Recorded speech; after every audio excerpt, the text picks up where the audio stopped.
मित्र प्यारे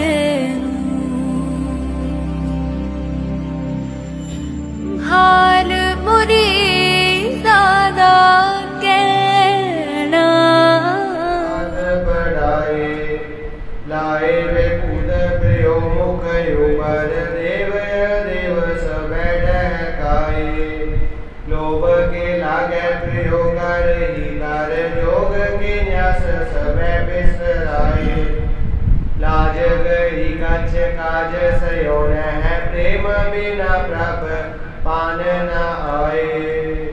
वाहिगुरु जी का खालसा वाहिगुरु जी की फतेह। जुग हो जुग अटल चवर छतर तख्त के मालक साहिब कमाल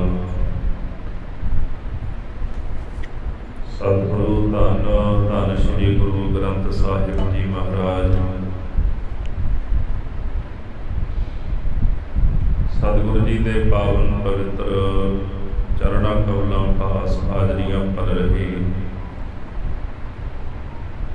गुरु स्वरूप गुरु खालसा साध संगत जी आप जी सरबत गुर सिख संगतां लड़ीवार पावन गुरबाणी के कथा समागमां विच नितां प्रत हाजरियां पड़ रहे हो। सरबत संगतां ने मिल करके उद्यम किया है क्योंकि सतगुरां दा फरमान है उद्यम करेंदिया जीओ हुक्म आमदिया सुख पहुंचे। उद्यम करदिया होया परमेश्वर का नाम जपदिया तो सुखां नूं पहुंचेगा। उद्यम करन दे नाल मन की निर्मलता ही है। उद्यम करत मन निर्मल होगा। जिहड़ा गुरसिख उद्यम करता है बाणी पढ़न का सेवा सिमरन का सतसंगत का उस गुरसिख प्यारे का मन निर्मल पवित्र शुद्ध हो जाता है। पावन स्थान शहीद भाई मती सिंह जी इतों दियां सारियां संगतां ने मिल के बहुत भारी उद्यम किया है। सरबत संगतां वास्ते धन गुरु गोबिंद सिंह साहब सच्चे पातशाह जी महाराज जी की अगमी गुरबाणी 33 सवैयां की लड़ीवार विचार का जो समागम रखा है। आओ सारिया संगतां सुरतियां बिरतियां एकागर करके सतगुरां दा पावन उपदेश श्रवण करिए। मन की एकाग्रता वास्ते सरबत संगतां प्रेम नाल जपो जी सतनाम श्री वाहिगुरु साहिब जीओ। ध्यान लगाए ठगियो सब लोगन शीस जटा नख हाथ बढ़ाए। गुरु गोबिंद सिंह जी महाराज सतगुरु जी इस पावन सवैये अंदर उन्हां लोकां दा जिक्र करते हैं जिहड़े केवल शरीर उपर धर्म का भेख धारण करके लोगों को ठगदे हैं। धार्मिक लिबास तो धारण किया होया है पर धर्म के जिहड़े गुण हैं वो जीवन दे विच नहीं। धर्म के गुणों तो खाली है। ध्यान तो जरूर जोड़िया है पर जिसका ध्यान जोड़न वास्ते बैठे ने वो ध्यान विच कोई नहीं। जिसनों आराधन वास्ते बैठे ने आराधना विच कोई नहीं। जिसकी खातर योग साधना साध रहे ने उहदे नाल नहीं जुड़े हुए, उस नालों टुटे ही हुए।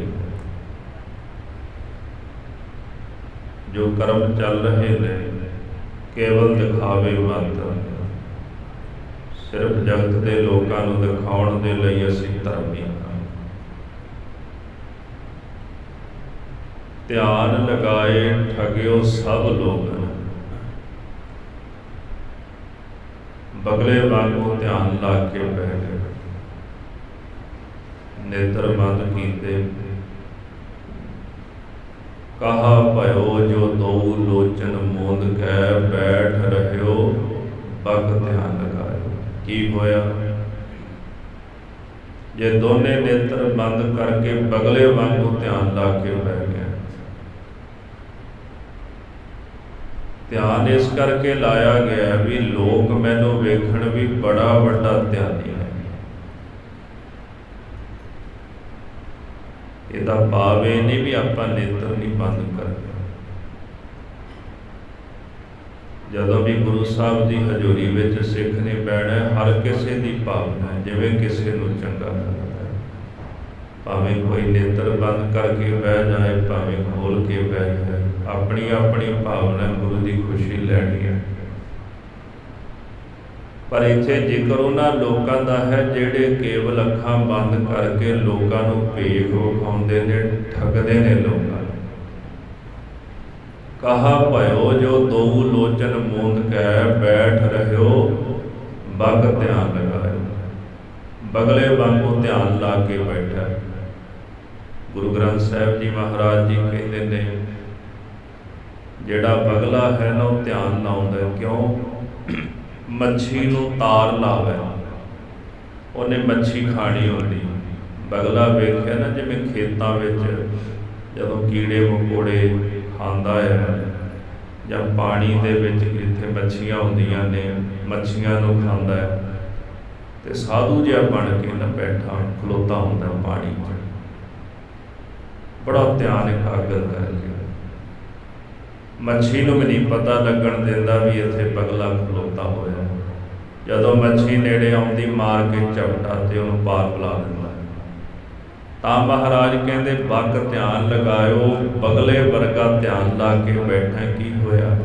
ਜਿਸ ਦਾ ਧਿਆਨ ਧਾਰਨਾ ਸੀ ਉਹ ਧਿਆਨ ਵਿੱਚ ਹੀ ਕੋਈ ਨਹੀਂ।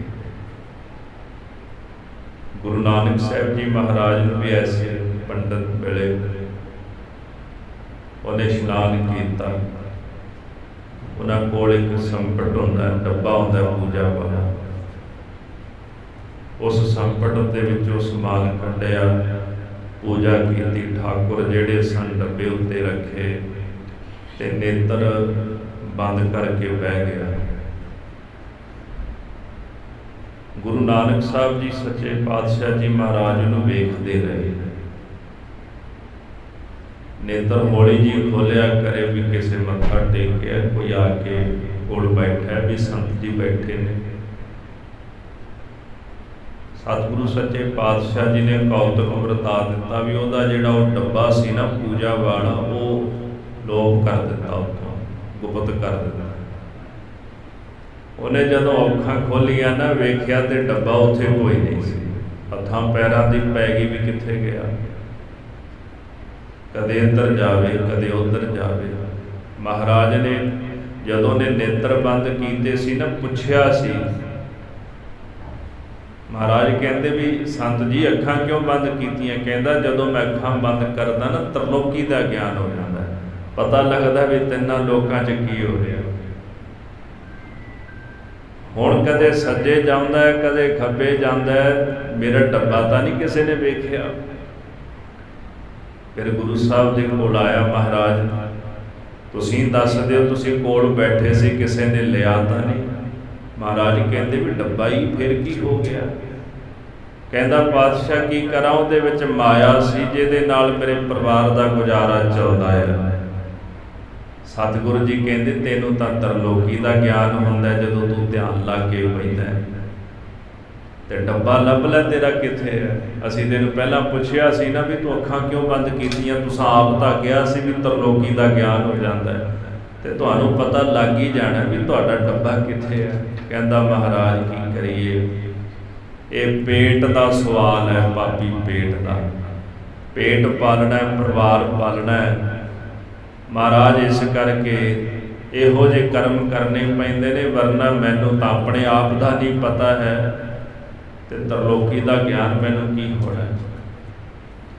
ਪਾਤਸ਼ਾਹ ਕਹਿੰਦੇ ਜਿੱਥੇ ਬੈਠਾ ਸੀ ਨਾ ਉਹਦੇ ਪਿਛਲੀ ਜਗ੍ਹਾ ਤੇ ਜ਼ਮੀਨ ਖੋਦ, ਜਦੋਂ ਜ਼ਮੀਨ ਖੋਦੀ ਡੱਬਾ ਨਿਕਲ ਆਇਆ ਥੱਲੋਂ।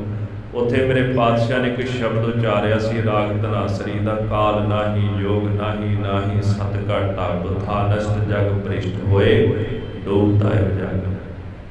ਕਲ ਮਹਿ ਰਾਮ ਨਾਮ ਸਾਰ ਅੱਖੀ ਤਾਂ ਮੀਟ ਹੈ ਨਾਕ ਪਕੜੈ ਠੱਗਣ ਕੋ ਸੰਸਾਰ।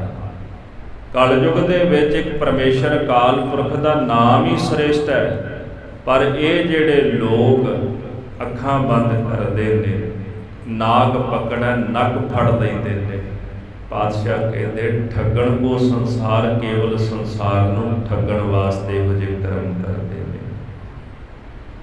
ਮਗਰ ਪਾਤਸ਼ਾਹ ਸੂਝੈ ਨਾਹੀ, ਆਪਣੇ ਪਿਛਲੇ ਪਾਸੇ ਤਾਂ ਤੁਹਾਨੂੰ ਕੁਝ ਸੁਝਦਾ ਨਹੀਂ। ਪਾਤਸ਼ਾਹ ਜੀ ਕਹਿੰਦੇ ਉਂਝ ਤੁਸੀਂ ਦਾਅਵਾ ਕਰਦੇ ਹੋ ਸੂਝਦੇ ਤਿੰਨ ਲੋ, ਸਾਨੂੰ ਤਰਲੋਕੀ ਦਾ ਗਿਆਨ ਹੋ ਜਾਂਦਾ। ਪਾਤਸ਼ਾਹ ਕਹਿੰਦੇ ਤੁਹਾਨੂੰ ਇਹ ਤਾਂ ਪਤਾ ਨਹੀਂ ਵੀ ਤੁਹਾਡੇ ਪਿੱਛੇ ਕੀ ਹੈ। ਇਸ ਵਾਸਤੇ ਇਹ ਕੇਵਲ ਲੋਕਾਂ ਨੂੰ ਠੱਗਣ ਵਾਸਤੇ ਜਿਹੜਾ ਧਿਆਨ ਜੋੜਿਆ ਜਾਂਦਾ ਹੈ, ਗੁਰੂ ਸਾਹਿਬ ਜੀ ਕਹਿੰਦੇ ਨੇ ਵੀ ਇਹ ਧਿਆਨ ਜਿਹੜਾ ਹੈ ਨਾ ਇਹ ਤੇਰਾ ਕਿਸੇ ਕੰਮ ਦਾ ਨਹੀਂ। ਧਿਆਨ ਲਗਾਏ ਠਗਿਓ ਸਭ ਲੋਗਨ, ਧਿਆਨ ਲਾ ਕੇ ਸਾਰੇ ਲੋਕਾਂ ਨੂੰ ਠੱਗ ਲਿਆ। ਸੀਸ ਜਟਾ ਨਖ ਹਾਥ ਵਢਾਏ, ਕਿਸੇ ਨੇ ਆਪਣੇ ਸਿਰ ਦੇ ਉੱਪਰ ਵੱਡੀਆਂ ਵੱਡੀਆਂ ਜਟਾਵਾਂ ਬਣਾ ਲਈਆਂ। ਜਟਾਵਾਂ ਕਿਵੇਂ ਬਣਾਉਂਦੇ ਸਨ? ਜਿਹੜਾ ਬੋੜ ਦਾ ਦਰਖਤ ਹੁੰਦਾ ਜੀ, ਇਹਦੀ ਤੁਸੀਂ ਟਾਹਣੀ ਤੋੜੋ ਜਾਂ ਛਿੱਲੋ, ਤਾਰੋ ਨਾ, ਉਹਦੇ ਵਿੱਚੋਂ ਚਿੱਟੇ ਜਿਹੇ ਰੰਗ ਦਾ ਦੁੱਧ ਨਿਕਲਦਾ ਹੈ। ਉਹ ਲੈ ਕੇ ਤੇ ਜਟਾਵਾਂ ਨੂੰ ਕੇਸਾਂ ਨੂੰ ਲਾ ਲੈਂਦੇ ਸਨ ਤੇ ਉਹਦੀਆਂ ਜਟਾਵਾਂ ਬਣ ਜਾਂਦੀਆਂ ਸਨ। ਕਈ ਤਾਂ ਜਮਾਂਦਰ ਹੁੰਦੇ ਨੇ ਨਾ ਵੀ ਜਿਨ੍ਹਾਂ ਦੀਆਂ ਜਟਾਵਾਂ ਹੁੰਦੀਆਂ ਤੇ ਕਈ ਬਣਾ ਲੈਂਦੇ ਨੇ। ਉਹ ਜਟਾਵਾਂ ਬਣਾ ਕੇ ਤੇ ਆਪਣੇ ਆਪ ਨੂੰ ਸਾਧੂ ਅਖਵਾਉਂਦੇ ਨੇ ਵੀ ਅਸੀਂ ਸਾਧੂ ਹਾਂ। ਨੱਕ ਕਈਆਂ ਨੇ ਨਹੁੰ ਵਧਾ ਲਏ, ਹੱਥਾਂ ਦੇ ਨਹੁੰ ਨਹੀਂ ਕੱਟੇ ਉਹਨਾਂ ਨੇ। ਪਾਤਸ਼ਾਹ ਜੀ ਕਹਿੰਦੇ ਇਸ ਤਰ੍ਹਾਂ ਭਾਈ ਜਦੋਂ ਕੁਕਰਮ ਕਰ ਕਰਕੇ ਤੁਸੀਂ ਲੋਕਾਂ ਨੂੰ ਵਿਖਾਉਂਦੇ ਹੋ, ਲਾਏ ਵੇ ਭੂਤ ਕਰਿਓ ਮੁਖ ਉਪਰ ਦੇਵ ਦਿਵਸ ਬੈਠੈ ਕਾਏ। ਫਿਰ ਸਰੀਰ ਉੱਪਰ ਵਿਭੂਤੀ ਮਲ ਕੇ ਸਵਾਹ ਮਲ ਕੇ ਮਹਾਰਾਜ ਕਹਿੰਦੇ ਲੋਕਾਂ ਦੇ ਵਿੱਚ ਫਿਰਦੇ ਹੋ। ਮੂੰਹ ਤੇ ਵੀ ਸਵਾਹ ਮਲ ਲਈ, ਸਰੀਰ ਤੇ ਵੀ ਸਵਾਹ ਮਲ ਲਈ। ਇਹ ਕਿਉਂ ਮਲਦੇ ਸਨ? ਵੀ ਜਿਹੜਾ ਮਨ ਹੈ ਨਾ ਉਹ ਸ਼ਾਂਤ ਹੋ ਜਾਂਦਾ। ਜਿਵੇਂ ਸਵਾਹ ਠੰਡੀ ਹੁੰਦੀ ਹੈ ਨਾ, ਲੱਕੜ ਬਲ ਜਾਂਦੀ ਹੈ ਤੇ ਸਵਾਹ ਠੰਡੀ ਹੁੰਦੀ ਹੈ। ਕਹਿੰਦੇ ਜੀ ਇਹ ਸਵਾਹ ਠੰਡੀ ਹੁੰਦੀ ਹੈ ਤਾਂ ਸਰੀਰ ਤੇ ਲਾਉਂਦੇ ਆ ਵੀ ਸਾਡਾ ਵੀ ਮਨ ਸ਼ਾਂਤ ਹੈ, ਸਾਡਾ ਵੀ ਮਨ ਸ਼ਾਂਤ ਹੈ। ਵੈਸੇ ਤਾਂ ਇੱਕ ਵਿਦਵਾਨ ਸੱਜਣ ਕਹਿੰਦੇ ਨੇ ਵੀ ਦੁਨੀਆ ਦੇ ਵਿੱਚ ਵਿਭੂਤੀ ਸਭ ਤੋਂ ਪਹਿਲਾਂ ਜੇ ਬਲੀ ਕਿਸੇ ਨੇ ਤੇ ਉਹ ਸ਼ਿਵ ਜੀ ਸਨ। ਉਹਨਾਂ ਨੇ ਇਸ ਕਰਕੇ ਮਲੀ ਵੀ ਲੱਕੜ ਜਦੋਂ ਸੜ ਕੇ ਖਾਕ ਹੋ ਜਾਂਦੀ ਹੈ ਨਾ, ਸਵਾਹ ਰਹਿ ਜਾਂਦੀ ਹੈ। ਉਹਨਾਂ ਸਰੀਰ ਤੇ ਸਵਾਹ ਮਲੀ ਵੀ ਇਹ ਸਰੀਰ ਸਵਾਹ ਹੀ ਹੈ। ਉਹਨਾਂ ਤਾਂ ਇਸ ਕਰਕੇ ਮਲੀ ਦਿਖਾਉਣ ਵਾਸਤੇ ਵੀ ਇਹ ਸਵਾਹ ਹੈ, ਨਾਸ਼ਵੰਤ ਹੈ ਸਾਡਾ ਸਰੀਰ। ਪਰ ਬਹੁਤਾਤ ਦੇ ਵਿੱਚ ਲੋਕਾਂ ਨੇ ਕੇਵਲ ਦਿਖਾਵੇ ਮਾਤਰ ਸਵਾਹ ਮਲ ਲਈ ਆਪਣੇ ਸਰੀਰ ਉੱਪਰ ਵੀ ਸਾਡਾ ਮਨ ਬੜਾ ਸੀਤਲ ਬੜਾ ਠੰਡਾ ਹੈ। ਐਸਾ ਯੋਗੀ ਆਇਆ ਵੀ ਗੁਰੂ ਸਾਹਿਬ ਦੇ ਦਰਬਾਰ ਦੇ ਅੰਦਰ ਸਵਾਹ ਮਲੀ ਤੇ ਨੇਤਰ ਬੰਦ ਕਰਕੇ ਧਿਆਨ ਲਾ ਕੇ ਬੈਠਾ ਤੇ ਸੁਥਰਾ ਚੌਰ ਕਰਦਾ ਸੀ ਗੁਰੂ ਸਾਹਿਬ ਦੇ ਉੱਪਰ। ਜਦੋਂ ਚੌਰ ਕਰਦਾ ਸੀ ਭਾਈ ਸੁਥਰਾ ਤੇ ਉਹ ਯੋਗੀ ਹੌਲੀ ਜਿਹੀ ਅੱਖ ਖੋਲਿਆ ਕਰੇ ਤੇ ਭਾਈ ਸੁਥਰਾ ਉਂਗਲ ਕਰ ਦਿਆ ਕਰੇ ਉਹਦੇ ਵੱਲ। ਉਦੋਂ ਤਾਂ ਜਰ ਗਿਆ। ਦੂਜੀ ਵਾਰੀ ਫਿਰ ਉਹਨੇ ਅੱਖ ਖੋਲੀ ਵੀ ਕੋਈ ਮੈਨੂੰ ਵੀ ਮੱਥਾ ਟੇਕਦਾ। ਭਾਈ ਸੁਥਰੇ ਨੇ ਫਿਰ ਉਂਗਲ ਕਰ ਦਿੱਤੀ ਉਹਦੇ ਵੱਲ। ਇੱਦਾਂ ਜਦੋਂ 3-4 ਵਾਰੀ ਉਹਨੇ ਅੱਖ ਖੋਲੀ ਤੇ ਭਾਈ ਸੁਥਰਾ ਉਂਗਲ ਕਰ ਦਿਆ ਕਰਨ। ਉਹਦੇ ਕੋਲੋਂ ਰਿਹਾ ਨਾ ਗਿਆ ਤੇ ਭਾਈ ਸੁਥਰੇ ਦੇ ਮਗਰ ਦੌੜ ਪਿਆ ਮਾਰਨ ਵਾਸਤੇ। ਭਾਂਬੜ ਬਲ ਪਏ ਨਾ ਗੁੱਸੇ ਦੇ ਅੰਦਰ। ਤੇ ਸਤਿਗੁਰੂ ਸੱਚੇ ਪਾਤਸ਼ਾਹ ਮਹਾਰਾਜ ਨੂੰ ਕਹਿਣ ਲੱਗੇ, ਗਰੀਬ ਨਵਾਜ ਇਹ ਕਿਹੋ ਜਿਹੇ ਸਿੱਖ ਰੱਖੇ ਨੇ ਜਿਹੜੇ ਦੂਜੇ ਦਾ ਸਤਿਕਾਰ ਨਹੀਂ ਕਰਦੇ। ਮਹਾਰਾਜ ਕਹਿੰਦੇ ਕੀ ਹੋਇਆ ਭਾਈ? ਕਹਿੰਦੇ ਤੁਹਾਡੇ ਸਿੱਖ ਇੱਦਾਂ ਮੇਰੀ ਬੇਅਦਬੀ ਕਰਦੇ। ਮੈਂ ਬੈਠਾ ਸੀ, ਤੁਹਾਡਾ ਸਿੱਖ ਮੇਰੇ ਵੱਲ ਉਂਗਲ ਕਰਦਾ ਸੀ। ਮਹਾਰਾਜ ਨੇ ਸੁਥਰੇ ਨੂੰ ਸੱਦਿਆ। ਸੁਥਰਿਆ ਇਹ ਜੋਗੀ ਜੀ ਕੀ ਕਹਿ ਰਹੇ ਨੇ? ਮਹਾਰਾਜ ਮੈਂ ਤਾਂ ਕੁਝ ਕੀਤਾ ਨਹੀਂ। ਜੋਗੀ ਕਹਿੰਦਾ ਵੇਖੋ ਮਹਾਰਾਜ ਤੁਹਾਡੇ ਸਾਹਮਣੇ ਝੂਠ ਵੀ ਸਿੱਖ ਤੁਹਾਡਾ ਬੋਲਦਾ ਹੈ। ਪਾਤਸ਼ਾਹ ਜੀ ਕਹਿੰਦੇ ਨੇ ਵੀ ਨਹੀਂ, ਸਿੱਖ ਮੇਰਾ ਤਾਂ ਝੂਠ ਨਹੀਂ ਬੋਲਦਾ, ਸੱਚ ਹੀ ਬੋਲਦਾ ਹੋਏਗਾ, ਪਰ ਸੁਥਰਿਆ ਦੱਸਦਾ ਸੀ। ਹੋਇਆ ਕਿ ਮਹਾਰਾਜ ਇਹ ਜਿਹੜਾ ਯੋਗੀ ਸੁਆਹ ਮਲ ਕੇ ਬੈਠਾ ਸੀ, ਨੇਤਰ ਬੰਦ ਸਨ, ਇਹਨਾਂ ਆਪੇ ਆਖਿਆ ਵੀ ਵਿਭੂਤੀ ਸੁਆਹ ਮਲਣ ਨਾਲ ਮਨ ਸ਼ਾਂਤ ਹੋ ਜਾਂਦਾ ਹੈ। ਬਸ ਮੈਂ ਵੇਖਦਾ ਸੀ ਇਹਨਾਂ ਦੇ ਅੰਦਰ ਦੀ ਸੁਆਹ ਫਰੋੜ ਫਰੋੜ ਕੇ ਵੀ ਸ਼ਾਂਤ ਹੈ ਕਿ ਭਾਂਬੜ ਮਚੇ ਹੋਏ ਨੇ। ਇਹ ਜਦੋਂ ਅੱਖ ਖੋਲ੍ਹਦੇ ਸਨ ਨਾ, ਮੈਂ ਉਂਗਲ ਦੇ ਨਾਲ ਇਹਨਾਂ ਦੇ ਅੰਦਰ ਦੀ ਸੁਆਹ ਖੋਲ੍ਹਦਾ ਹੁੰਦਾ ਸੀ।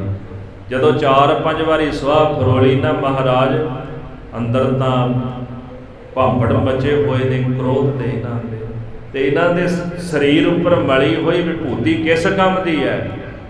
ਪਾਤਸ਼ਾਹ ਜੀ ਕਹਿਣ ਲੱਗੇ, ਯੋਗੀ ਜੀ ਮੇਰਾ ਸਿੱਖ ਠੀਕ ਕਹਿੰਦਾ ਹੈ, ਸਰੀਰ ਉੱਪਰ ਵਿਭੂਤੀ ਮਲਣ ਨਾਲ, ਸੁਆਹ ਮਲਣ ਨਾਲ ਕਦੇ ਮਨ ਕਿਸੇ ਦਾ ਸ਼ਾਂਤ ਨਹੀਂ ਹੁੰਦਾ, ਕ੍ਰੋਧ ਅੰਦਰ ਦਾ ਸ਼ਾਂਤ ਨਹੀਂ ਹੁੰਦਾ।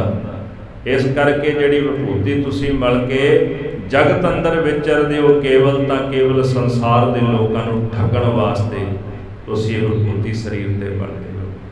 ਇੱਥੇ ਮਹਾਰਾਜ ਕਹਿੰਦੇ, ਲਾਏ ਵਿਭੂਤ ਫਿਰਿਓ ਮੁਖੀ ਉੱਪਰ, ਦੇਵ ਅਦੇਵ ਸਭੈ ਢਹਿਕਾਏ। ਆਪਣੇ ਸਰੀਰ ਤੇ ਮੂੰਹ ਦੇ ਉੱਪਰ ਵਿਭੂਤੀ ਸੁਆਹ ਮਲ ਕੇ ਦੇਵਤੇ ਤੇ ਦੈਂਤਾਂ ਨੂੰ ਵੀ ਭਰਮਾ ਲਿਆ ਹੈ। ਲੋਭ ਕੇ ਲਾਗੈ ਫਿਰਿਓ ਕਰਹੀ ਕਰ, ਜੋਗ ਕੇ ਨਿਆਸ ਸਭੈ ਬਿਸਰਾਏ। ਲੋਭ ਦੇ ਵਿੱਚ ਲੱਗ ਕੇ ਘਰ ਘਰ ਵਿੱਚ ਜਾ ਕੇ ਮੰਗਣ ਲਈ ਫਿਰਦਾ ਰਿਹਾ। ਯੋਗ ਦੇ ਜਿਹੜੇ ਢੰਗ ਤਰੀਕੇ ਸਨ ਸਾਰੇ ਵਿਸਾਰ ਦਿੱਤੇ।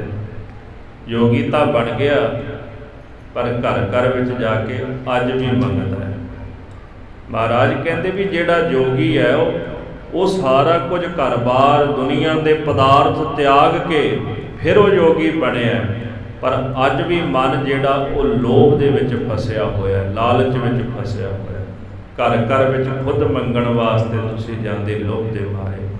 ਮੈਨੂੰ ਭਰਤਰੀ ਜੀ ਦਾ ਬਚਨ ਯਾਦ, ਉਹਨਾਂ ਦਾ ਗ੍ਰੰਥ ਵਿਰਾਗ ਸ਼ਤਕ, ਉਹਨਾਂ ਨੇ 3 ਗ੍ਰੰਥ ਲਿਖੇ ਜੀ, ਸ਼ਿੰਗਾਰ ਸ਼ਤਕ, ਨੀਤੀ ਸ਼ਤਕ ਤੇ ਵਿਰਾਗ ਸ਼ਤਕ। ਵਿਰਾਗ ਸ਼ਤਕ ਦੇ ਅੰਦਰ ਉਹ ਆਪਣੀ ਹੀ ਗੱਲ ਲਿਖਦੇ, ਜਦੋਂ ਭਰਤਰੀ ਨੇ ਸਾਰਾ ਰਾਜ ਭਾਗ ਛੱਡ ਕੇ ਯੋਗੀ ਬਣ ਗਏ ਨਾ, ਤੇ ਸਵੇਰੇ ਮੰਗਣ ਵਾਸਤੇ ਜਾ ਰਹੇ ਸਨ ਕਿਸੇ ਦੇ ਘਰ, ਤੇ ਕਿਸੇ ਨੇ ਪਾਨ ਖਾ ਕੇ ਸੁੱਟਿਆ ਹੋਇਆ ਸੀਗਾ। ਰਾਜਾ ਸੀ ਫਿਰ ਵੀ ਅਕਸਰ, ਤੇ ਹਨੇਰਾ ਜਾ, ਉਹ ਹਨੇਰੇ ਕਰਕੇ ਪਤਾ ਨਹੀਂ ਲੱਗਿਆ ਵੀ ਉਹ ਪਾਨ ਹੈ ਕਿ ਲਾਲ ਹੈ। ਉਹਨਾਂ ਨੇ ਸੋਚਿਆ ਵੀ ਕਿਤੇ ਇਹ ਲਾਲ ਨਾ ਹੋਵੇ, ਲਾਲ ਬੜਾ ਕੀਮਤੀ ਹੁੰਦਾ, ਵੀ ਇੱਥੇ ਡਿੱਗਿਆ ਪਿਆ। ਮਨ ਤਾਂ ਕਰਦਾ ਵੀ ਮੈਂ ਚੁੱਕ ਲਵਾਂ, ਫਿਰ ਕਹਿੰਦੇ ਮਨਾ ਰਾਜ ਭਾਗ ਛੱਡ ਦਿੱਤਾ ਵੀ ਇਹ ਲਾਲ ਕੀ ਕਰਨਾ ਹੈ। ਫਿਰ ਆਖਿਆ ਮਨਾ ਇਹ ਬੜਾ ਕੀਮਤੀ ਹੁੰਦਾ ਹੈ, ਵੀ ਚੱਲ ਰੱਖ ਲੈ, ਕਿਤੇ ਕੰਮ ਹੀ ਆ ਜਾਏਗਾ। ਕਹਿੰਦੇ ਭਰਤਰੀ ਨੇ ਜਦੋਂ ਲਾਲ ਚੁੱਕਣ ਦਾ ਯਤਨ ਕੀਤਾ ਨਾ, ਤੇ ਪਰਿਓ ਪੀਕ ਮੈਂ ਹਾਥ, ਆਪ ਲਿਖਦੇ ਮੇਰਾ ਹੱਥ ਜਿਹੜਾ ਸੀ ਨਾ ਉਹ ਪਾਨ ਦੀ ਥੁੱਕ ਵਿੱਚ ਜਾ ਪਿਆ। ਕਹਿੰਦੇ ਭਰਤਰੀ ਰੋ ਪਿਆ, ਅੱਖਾਂ ਵਿੱਚੋਂ ਅਥਰੂ ਵਹਿ ਗਏ, ਮਨ ਰੋਇਆ, ਦਿਲ ਰੋਇਆ। ਭਰਤਰੀ ਜੀ ਕਹਿੰਦੇ ਨੇ ਉਹ ਮਨਾ ਰਾਜ ਭਾਗ ਛੱਡ ਦਿੱਤਾ, ਦੁਨੀਆ ਦੇ ਪਦਾਰਥ ਛੱਡ ਦਿੱਤੇ, ਫੌਜਾਂ ਛੱਡ ਦਿੱਤੀਆਂ, ਇੰਨਾ ਕੁਝ ਛੱਡਣ ਦੇ ਬਾਵਜੂਦ ਲੋਭ ਨਹੀਂ ਛੱਡ ਸਕਿਆ, ਅੰਦਰ ਦਾ ਲਾਲਚ ਨਹੀਂ ਛੱਡ ਸਕਿਆ। ਜੇ ਯੋਗੀ ਬਣ ਕੇ ਵੀ ਲਾਲਚੀ ਬਣਨਾ ਸੀ ਤੇ ਫਿਰ ਰਾਜ ਛੱਡਣ ਦਾ ਕੀ ਲਾਭ ਸੀ? ਫਿਰ ਚੰਗਾ ਨਹੀਂ ਸੀ? ਰਾਜ ਭਾਗੀ ਉਹਦਾ ਸੁੱਖ ਮਾਣਦਾ ਰਹਿੰਦਾ, ਉੱਥੇ ਖਜ਼ਾਨੇ ਭਰੇ ਛੱਡ ਗਿਆ, ਤੇ ਇੱਥੇ ਇੱਕ ਲਾਲ ਦੇ ਲਾਲਚ ਦੇ ਵਿੱਚ ਪੈ ਗਿਆ ਜੀ। ਕਹਿੰਦੇ ਭਰਤਰੀ ਬੜੇ ਰੋਏ, ਹੰਝੂ ਉਹਨਾਂ ਦੇ ਅੱਖਾਂ ਦੇ ਵਿੱਚੋਂ ਵਹਿੰਦੇ ਨੇ। ਵੇਖੋ, ਇੱਕ ਯੋਗੀ ਜਿਹਨੇ ਰਾਜ ਭਾਗ ਛੱਡਿਆ ਹੋਵੇ ਤੇ ਇੱਕ ਲਾਲ ਦੇ ਲੋਭ ਦੇ ਵਿੱਚ, ਥੁੱਕ ਦੇ ਵਿੱਚ ਹੱਥ ਪੈ ਜਾਏ, ਤੇ ਕਿੰਨਾ ਕੁ ਦਿਲ ਉਹਨਾਂ ਦਾ ਦੁਖਿਆ ਹੋਵੇਗਾ ਭਰਤਰੀ ਜੀ ਦਾ। ਇਸ ਕਰਕੇ ਮਹਾਰਾਜ ਸਤਿਗੁਰੂ ਜੀ ਕਹਿੰਦੇ ਨੇ, ਲੋਭ ਕੇ ਲਾਗੈ ਫਿਰਿਓ ਘਰ ਹੀ ਘਰ, ਜੋਗ ਕੇ ਨਿਆਸ ਸਭੈ ਬਿਸਰਾਏ। ਯੋਗ ਦੇ ਜਿਤਨੇ ਵੀ ਢੰਗ ਤਰੀਕੇ ਨੇ ਸਾਰੇ ਭੁਲਾ ਕੇ ਤੇ ਲੋਭ ਦੇ ਵਿੱਚ ਲੱਗ ਕੇ ਤੇ ਲੋਕਾਂ ਦੇ ਘਰ ਵਿੱਚ ਦਰ ਦਰ ਮੰਗਣ ਵਾਸਤੇ ਜਾ ਰਿਹਾ ਹੈ। ਲਾਜ ਗਈ ਕਛ ਕਾਜ ਸਰਿਓ ਨਹਿ, ਪ੍ਰੇਮ ਬਿਨਾ ਪ੍ਰਭ ਪਾਨ ਨ ਆਏ। ਸਤਿਗੁਰੂ ਜੀ ਕਹਿੰਦੇ ਲੋਕ ਲਾਜ ਵੀ ਚਲੀ ਗਈ, ਲੋਕ ਲਾਜ ਵੀ ਚਲੀ ਗਈ, ਕਛ ਕਾਜ ਸਰਿਓ ਨੇ, ਕੋਈ ਕੰਮ ਵੀ ਨਹੀਂ ਸਰਿਆ। ਨਾ ਤਾਂ ਘਰ ਦਾ ਕੋਈ ਕਾਰਜ ਸਰਿਆ ਤੇ ਨਾ ਜੀਵਨ ਸਫਲ ਹੋਇਆ। ਇਹ ਵੀ ਕੰਮ ਵੀ ਨਹੀਂ ਸਰਿਆ, ਜੀਵਨ ਵੀ ਸਫਲ ਨਹੀਂ ਹੋਇਆ। ਪ੍ਰੇਮ ਬਿਨਾ ਪ੍ਰਭ ਪਾਨ ਨਾ ਆਏ। ਪ੍ਰੇਮ ਤੋਂ ਬਿਨਾ ਪਰਮੇਸ਼ਰ ਪਾਨ ਕਹਿੰਦੇ ਹੱਥ ਨੂੰ ਹੱਥ ਨਹੀਂ ਆਉਂਦਾ ਕਦੇ। ਸਾਚ ਕਹੋ ਸੁਨ ਲਿਓ ਸਭੈ, ਜਿਨ ਪ੍ਰੇਮ ਕੀਓ ਤਿਨ ਹੀ ਪ੍ਰਭ ਪਾਇਓ। ਕਲਗੀਧਰ ਜੀ ਕਹਿੰਦੇ ਜਿਨ੍ਹਾਂ ਨੇ ਪਰਮੇਸ਼ਰ ਨਾਲ ਪਿਆਰ ਕੀਤਾ, ਪ੍ਰੇਮ ਕੀਤਾ, ਉਹਨਾਂ ਨੇ ਪ੍ਰਭੂ ਦੀ ਪ੍ਰਾਪਤੀ ਕੀਤੀ ਹੈ। ਪ੍ਰੇਮ ਤੋਂ ਬਿਨਾ ਪਰਮੇਸ਼ਰ ਨਹੀਂ ਕਦੇ ਪ੍ਰਾਪਤ ਹੁੰਦਾ। ਪ੍ਰੇਮ ਕਿਸੇ ਕੋਲੋਂ ਮੰਗਿਆ ਨਹੀਂ ਮਿਲਦਾ ਜੀ, ਕਿਸੇ ਦੇ ਦਿੱਤਿਆਂ ਨਹੀਂ ਲਿਆ ਜਾਂਦਾ, ਬਸ ਹਿਰਦੇ ਵਿੱਚ ਜਾਗ ਜਾਂਦਾ ਹੈ। ਜਿਨ੍ਹਾਂ ਦਾ ਹਿਰਦਾ ਗੁਰੂ ਸਾਹਿਬ ਦੇ ਪਾਵਨ ਸ਼ਬਦ ਦੇ ਬਾਣ ਦੇ ਨਾਲ ਵਿੰਨਿਆ ਜਾਂਦਾ ਹੈ, ਜਿਨ੍ਹਾਂ ਦਾ ਮਨ ਗੁਰੂ ਦੀ ਬਾਣੀ ਦੇ ਨਾਲ ਵਿੰਨਿਆ ਜਾਂਦਾ ਹੈ ਨਾ, ਉਹਨਾਂ ਪਿਆਰਿਆਂ ਦੇ ਹਿਰਦੇ ਵਿੱਚ ਆਪੇ ਹੀ ਪ੍ਰੇਮ ਜਨਮ ਲੈ ਲੈਂਦਾ ਹੈ। ਕਿਸੇ ਕੋਲੋਂ ਸਿੱਖਿਆ ਨਹੀਂ ਜਾਂਦਾ, ਜਨਮ ਲੈਂਦਾ ਹੈ ਹਿਰਦੇ ਵਿੱਚ। ਕਦੋਂ? ਜਦੋਂ ਗੁਰੂ ਕਾ ਸਿੱਖ ਗੁਰੂ ਦੇ ਪਾਸ ਬਹਿ ਕੇ ਬਾਰ-ਬਾਰ ਗੁਰੂ ਕੀ ਬਾਣੀ, ਗੁਰੂ ਕੀ ਸ਼ੋਭਾ ਸਰਵਣ ਕਰਦਾ ਹੈ, ਗੁਰੂ ਦੀ ਸ਼ੋਭਾ ਦੇ ਵਿੱਚੋਂ ਹੀ ਪ੍ਰੇਮ ਜਨਮ ਲੈ ਲੈਂਦਾ ਹੈ। ਤੇ ਬਾਣੀ ਦਾ ਸਿਧਾਂਤ ਵੀ ਹੈ ਜੀ, ਪੰਥਾ ਪ੍ਰੇਮ ਨਾ ਜਾਣਈ, ਭੂਲੀ ਫਿਰੈ ਗਵਾਰ। ਇਹ ਜਿਹੜੀ ਗਵਾਰ ਜੀਵ ਰੂਪੀ ਇਸਤਰੀ ਪ੍ਰੇਮ ਦਾ ਪੰਥ, ਪ੍ਰੇਮ ਦਾ ਮਾਰਗ ਨਹੀਂ ਜਾਣਦੀ, ਭੁੱਲੀ ਫਿਰਦੀ ਹੈ, ਦਰ ਦਰ ਤੇ ਭਟਕਦੀ ਫਿਰਦੀ ਹੈ। ਕਰਮ ਚੱਲ ਰਹੇ ਨੇ ਸਾਡੇ, ਪਰ ਪ੍ਰੇਮ ਨਹੀਂ ਉਹਨਾਂ ਕਰਮਾਂ ਵਿੱਚੋਂ। ਸੱਚ ਜਾਣਿਓ ਕਿ ਜਿਸ ਕਰਮ ਦੇ ਵਿੱਚ ਪ੍ਰੇਮ ਨਹੀਂ ਨਾ ਹੁੰਦਾ, ਬੰਦਾ ਉਹ ਕਰਮ ਕਰਦਾ ਕਰਦਾ ਥੱਕ ਜਾਂਦਾ ਹੈ ਇੱਕ ਨਾ ਇੱਕ ਦਿਨ। ਮੈਨੂੰ ਨੌਜਵਾਨ ਮਿਲਿਆ ਜੀ, ਵੈਨਕੂਵਰ ਦੀ ਗੱਲ ਹੈ, ਇਹ ਕਰੀਬਨ ਗੱਲ 2010 ਦੀ ਗੱਲ ਹੈ। ਉੱਥੋਂ ਦਾ ਜੰਮਪਲ ਨੌਜਵਾਨ ਸੀ ਤੇ ਸਿੰਘ ਸਜਿਆ ਸੀ ਉਹ। ਤੇ ਕਰੀਬਨ 6 ਮਹੀਨੇ ਬਾਅਦ ਜਦੋਂ ਮੈਂ ਇੱਥੋਂ ਵਾਪਸ ਬਾਹਰ ਗਿਆ ਕੈਨੇਡਾ, ਤੇ ਮੈਨੂੰ ਫੋਨ ਲਾਇਆ ਨੌਜਵਾਨ ਨੂੰ ਤੇ ਫਤਿਹ ਬੁਲਾਈ, ਤੇ ਉਹਨੇ ਫਤਿਹ ਦਾ ਜਵਾਬ ਨਹੀਂ ਦਿੱਤਾ। ਚਲੋ 2 ਮਿੰਟ ਗੱਲਬਾਤ ਕੀਤੀ, ਕਹਿੰਦਾ ਮੈਂ ਟੋਰਾਂਟੋ ਚੱਲਿਆ, ਮੈਂ ਆ ਕੇ ਮਿਲਦਾ ਆ। ਮੁੜ ਕੇ ਆਇਆ ਨਹੀਂ, ਪਰ ਉਹਦੇ ਨਾਲ ਦੇ ਜਿਹੜੇ ਸਿੰਘ ਸਨ ਜਿਨ੍ਹਾਂ ਕਰਕੇ ਉਹ ਮਿਲਿਆ ਸੀ, ਉਹਨਾਂ ਨੂੰ ਪੁੱਛਿਆ, ਭਾਈ ਉਹ ਸਿੰਘ? ਕਹਿੰਦੇ ਜੀ ਉਹਨੇ ਫਿਰ ਕੇਸ ਕਤਲ ਕਰਾ ਦਿੱਤੇ। ਹਾਲਾਂਕਿ ਉਹ ਪਹਿਲਾਂ ਵੀ ਕਲੀਨ ਸ਼ੇਵ ਸੀਗਾ, ਪਰ ਉਹਨੇ ਅੰਮ੍ਰਿਤਪਾਨ ਕੀਤਾ, ਸਿੰਘ ਸਜਿਆ, ਇੰਡੀਆ ਇੱਥੇ ਵੀ ਆਇਆ, ਸੰਪਰਦਾਵਾਂ ਵਿੱਚ ਵਿਚਰਦਾ ਵੀ ਰਿਹਾ। ਅਖੀਰ ਅੰਤ ਨੂੰ ਥੋੜ੍ਹੇ ਸਮੇਂ ਬਾਅਦ ਹੀ ਕੇਸ ਕਤਲ ਕਰਾ ਕੇ ਇੱਕ ਸ਼ਬਦ ਕਹਿ ਦਿੱਤਾ, ਸਭ ਪਖੰਡ ਹੈ। ਐਸਾ ਕਿਉਂ ਹੁੰਦਾ ਹੈ? ਜਦੋਂ ਹਿਰਦਾ ਪ੍ਰੇਮ ਤੋਂ ਖਾਲੀ ਹੋਵੇ ਨਾ, ਬੰਦਾ ਤੁਰਦਾ ਤੁਰਦਾ ਅੱਕ ਜਾਂਦਾ ਹੈ, ਵੀ ਮਿਲਦਾ ਤਾਂ ਕੁਝ ਹੈ ਨਹੀਂ। ਪਰਮੇਸ਼ਰ ਦੀ ਭਗਤੀ ਇਹ ਪ੍ਰੇਮਾ ਭਗਤੀ ਹੈ। ਪ੍ਰੇਮ ਕਰਨ ਵਾਲੇ ਆਪਣਾ ਆਪ ਨਿਸ਼ਾਵਰ ਕਰਦੇ ਨੇ। ਅਸੀਂ ਭਗਤੀ ਕਰਕੇ ਕੁਝ ਨਾ ਕੁਝ ਮੰਗਦੇ ਰਹਿੰਦੇ ਆ, ਵੀ ਮੈਂ ਭਗਤੀ ਕੀਤੀ, ਮੈਨੂੰ ਕੁਝ ਮਿਲਣਾ ਚਾਹੀਦਾ। ਕੱਲ ਇੱਕ ਭੈਣ ਨੇ ਮੈਨੂੰ ਸਵਾਲ ਕੀਤਾ ਸੀ, ਮੈਂ ਨਾਲ ਉਹਦਾ ਵੀ ਜਵਾਬ ਦੇ ਦਿਆਂ। ਉਹਨਾਂ ਨੇ ਕਿਹਾ ਸੀ ਵੀ ਜ਼ਰੂਰ ਦੱਸਿਓ। ਉਹਨਾਂ ਦਾ ਸਵਾਲ ਇਹ ਸੀ ਕਿ ਇੱਕ ਇਨਸਾਨ ਗੁਰੂ ਘਰ ਆਉਂਦਾ ਹੈ, ਇੱਥੋਂ ਮੰਗਦਾ ਹੈ, ਉਹਨੂੰ ਇੱਥੋਂ ਸਾਰਾ ਕੁਝ ਮਿਲਦਾ ਹੈ। ਇੱਕ ਪੀਰ ਕੋਲ ਜਾਂਦਾ ਹੈ, ਉਹਨੂੰ ਪੀਰ ਕੋਲੋਂ ਸਾਰਾ ਕੁਝ ਮਿਲ ਰਿਹਾ। ਉਹ ਕਹਿੰਦਾ ਮੈਨੂੰ ਗੁਰਦੁਆਰਿਓਂ ਨਹੀਂ ਮਿਲਿਆ, ਮੈਨੂੰ ਪੀਰ ਕੋਲੋਂ ਮਿਲ ਰਿਹਾ। ਇੱਕ ਮੰਦਿਰ ਵਿੱਚ ਜਾ ਰਹੇ ਹੈ, ਉਹ ਕਹਿੰਦਾ ਮੈਨੂੰ ਪੀਰ ਕੋਲੋਂ ਨਹੀਂ ਮਿਲਿਆ, ਮੈਨੂੰ ਮੰਦਿਰ 'ਚੋਂ ਮਿਲਦਾ ਪਿਆ, ਉੱਥੋਂ ਪ੍ਰਾਪਤ ਹੋ ਰਹੇ। ਜੇ ਇਹ ਤਿੰਨੇ ਗੱਲਾਂ ਨੂੰ ਗੁਰਬਾਣੀ ਦੇ ਚਾਨਣੇ ਵਿੱਚ ਮੈਂ ਪਰਖਾਂ, ਇਹ 3 ਸਵਾਲ ਨੇ। ਹੁਣ ਇਹਦਾ ਭਾਵ ਇਹ ਆ ਵੀ ਦੇਣ ਵਾਲੇ ਤਿੰਨੇ ਹੋ ਗਏ ਜੀ। ਇੱਕ ਨੂੰ ਇੱਥੋਂ ਮਿਲਦਾ, ਇੱਕ ਨੂੰ ਪੀਰ ਕੋਲੋਂ ਮਿਲ ਰਿਹਾ, ਇੱਕ ਨੂੰ ਮੰਦਿਰ ਮਸਜਿਦ ਵਿੱਚੋਂ ਮਿਲਦਾ ਪਿਆ। ਮਿਲ ਸਾਰਿਆਂ ਨੂੰ ਰਹੇ, ਪਰ ਮਿਲਦਾ ਜੋ ਕੁਝ ਸਾਨੂੰ ਹੈ, ਕਦੇ ਇਹ ਸੋਚਿਆ ਵੀ ਉਹ ਮਿਲ ਕਿੱਥੋਂ ਰਹੇ ਆ। ਮੈਂ ਪੀਰ ਦੀ ਕਬਰ ਤੇ ਚਲਾ ਗਿਆ ਜੀ, ਚਲੋ ਮੈਨੂੰ ਮਿਲ ਗਿਆ। ਕੀ ਮੈਨੂੰ ਪੀਰ ਨੇ ਦਿੱਤਾ? ਦਾਤਾ ਕੌਣ ਹੈ? ਗੁਰੂ ਗ੍ਰੰਥ ਸਾਹਿਬ ਮਹਾਰਾਜ ਜੀ ਕਹਿੰਦੇ ਦਾਤਾ ਅਕਾਲ ਪੁਰਖ ਹੈ, ਨਿਰੰਕਾਰ ਦਾਤਾ ਹੈ, ਦੇਣ ਵਾਲਾ ਪਰਮੇਸ਼ਰ ਹੈ। ਪਹਿਲੀ ਗੱਲ, ਪਰਮੇਸ਼ਰ ਤੋਂ ਬਿਨਾਂ ਕੁਝ ਵੀ ਦੇਣ ਦਾ ਅਧਿਕਾਰ ਕਿਸੇ ਨੂੰ ਨਹੀਂ। ਅਕਾਲ ਪੁਰਖ, ਸਤਿਗੁਰਾਂ ਦਾ ਬਚਨ ਆਉਂਦਾ ਜੀ, ਦਾਨ ਦੇਹ ਪ੍ਰਭ ਭਾਨੈ। ਤੁਸੀਂ ਆਪਣੇ ਭਾਣੇ ਵਿੱਚ ਸਾਰਿਆਂ ਨੂੰ ਦਾਨ ਦਿੰਦੇ ਹੋ। ਦਾਤੈ ਦਾਤ ਰੱਖੀ ਹੱਥ ਆਪਣਾ, ਜਿਸ ਭਾਵੈ ਤਿਸ ਦੇ। हे ਦਾਤਾ ਜੀ, ਇਹ ਦਾਤ ਤੁਸੀਂ ਆਪਣੇ ਹੱਥ ਵਿੱਚ ਰੱਖੀ ਹੈ, ਜਿਹੜਾ ਤੁਹਾਨੂੰ ਭਾਉਂਦਾ ਹੈ ਉਹਦੀ ਝੋਲੀ ਵਿੱਚ ਪਾਉਂਦੇ ਹੋ। ਤੇ ਸੱਚ ਇਹ ਹੈ ਵੀ ਕਿਸੇ ਨੂੰ ਤਾਂ ਤਿੰਨੇ ਥਾਵਾਂ ਤੋਂ ਕੁਝ ਨਹੀਂ ਮਿਲਦਾ। ਇੱਥੇ ਵੀ ਆਉਂਦਾ ਹੈ, ਪੀਰ ਕੋ ਵੀ ਜਾਂਦਾ ਹੈ, ਮੰਦਰ ਮਸਜਿਦ ਵੀ ਜਾਂਦਾ, ਉੱਥੇ ਨਹੀਂ ਮਿਲਦਾ। ਤੇ ਉਹ ਕੀ ਕਹੇਗਾ ਹੁਣ ਵੀ ਤਿੰਨੇ ਝੂਠੇ ਨੇ? ਉਹਦੇ ਵਾਸਤੇ ਤਾਂ ਫਿਰ ਸਾਰੇ ਝੂਠੇ ਹੋ ਗਏ। ਇੱਕ ਤਿੰਨਾਂ ਕੋਲ ਨਹੀਂ ਆਉਂਦਾ, ਉਹਨੂੰ ਬਿਨਾਂ ਇੱਥੇ ਆਇਆ ਸਾਰਾ ਕੁਝ ਮਿਲਦਾ ਪਿਆ, ਫਿਰ ਉਹਨੂੰ ਰੱਬ ਦੀ ਲੋੜ ਕੋਈ ਨਹੀਂ, ਕਿਉਂਕਿ ਉਹਨੂੰ ਸਾਰਾ ਕੁਝ ਮਿਲਦਾ ਪਿਆ। ਉਹਨੂੰ ਨਾ ਗੁਰਦੁਆਰੇ ਆਉਣ ਦੀ ਲੋੜ, ਨਾ ਪੀਰ ਕੋ ਜਾਣ ਦੀ ਲੋੜ, ਨਾ ਕਿਸੇ ਹੋਰ ਪਾਸੇ ਜਾਣ ਦੀ ਲੋੜ। ਕਦੇ ਅਸੀਂ ਸੋਚਿਆ ਵੀ ਜੋ ਕੁਝ ਸਾਨੂੰ ਮਿਲ ਰਿਹਾ ਹੈ, ਜੋ ਕੁਝ ਸਾਨੂੰ ਪ੍ਰਾਪਤ ਹੋ ਰਿਹਾ ਹੈ, ਇਹ ਕਿਉਂ ਹੋ ਰਿਹਾ ਹੈ? ਚਾਹੇ ਸੁੱਖ ਹੈ ਚਾਹੇ ਦੁੱਖ ਹੈ, ਇਹ ਸਾਡੇ ਕੀਤੇ ਕਰਮਾਂ ਦਾ ਫਲ ਹੈ। ਜੋ ਅਸੀਂ ਕਰਮ ਜੀਵਨ ਦੇ ਵਿੱਚ ਕਮਾਉਂਦੇ ਹਾਂ, ਉਹਨਾਂ ਕਰਮਾਂ ਦਾ ਫਲ ਸਾਨੂੰ ਪ੍ਰਾਪਤ ਹੁੰਦਾ ਹੈ। ਚਾਹੇ ਤੁਸੀਂ ਗੁਰਦੁਆਰਾ ਸਾਹਿਬ ਆਓ ਚਾਹੇ ਨਾ ਆਓ, ਜੋ ਤੁਹਾਡੇ ਭਾਗਾਂ ਵਿੱਚ ਪਰਮੇਸ਼ਰ ਨੇ ਲਿਖ ਦਿੱਤਾ ਉਸ ਮਾਲਕ ਨੇ ਉਹ ਤੁਹਾਡੀ ਝੋਲੀ ਵਿੱਚ ਪਾਉਣਾ ਹੀ ਪਾਉਣਾ ਹੈ। ਪਰ ਸੱਚ ਇਹ ਵੇ ਕਿ ਜੋ ਉਹਨੇ ਤੁਹਾਡੀ ਝੋਲੀ 'ਚ ਪਾਇਆ, ਉਹ ਦਾਤ ਉਹਨੇ ਉਦੋਂ ਵਾਪਸ ਲੈਣੀ ਹੈ ਜਦੋਂ ਤੁਹਾਡੇ ਪੁੰਨ ਖਤਮ ਹੋ ਗਏ।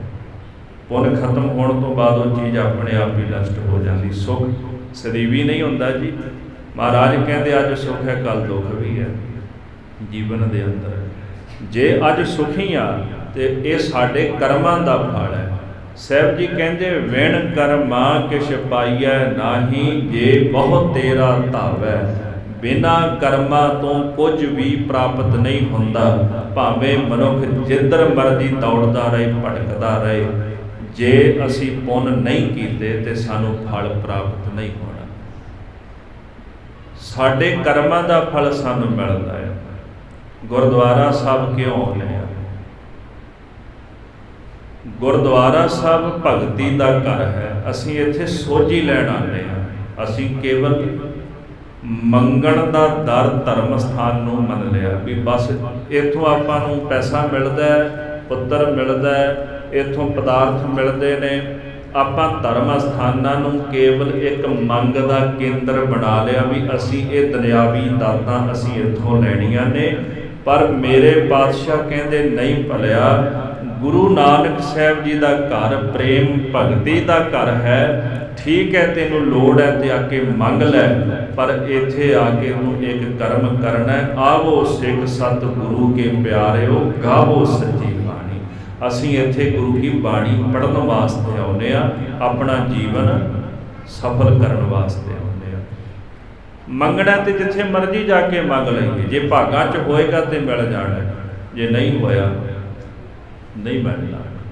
ਕਈ ਵਾਰੀ ਬੜੇ ਗੁਰਮੁਖ ਪਿਆਰੇ ਜੀਵਨ ਵਾਲੇ ਸਿੰਘ ਵੀ ਦੇਖੇ ਨੇ, ਕਈ ਵਾਰੀ ਉਹਨਾਂ ਕੋਲ ਵੀ ਕੁਝ ਚੀਜ਼ਾਂ ਨਹੀਂ ਵੀ ਹੁੰਦੀਆਂ।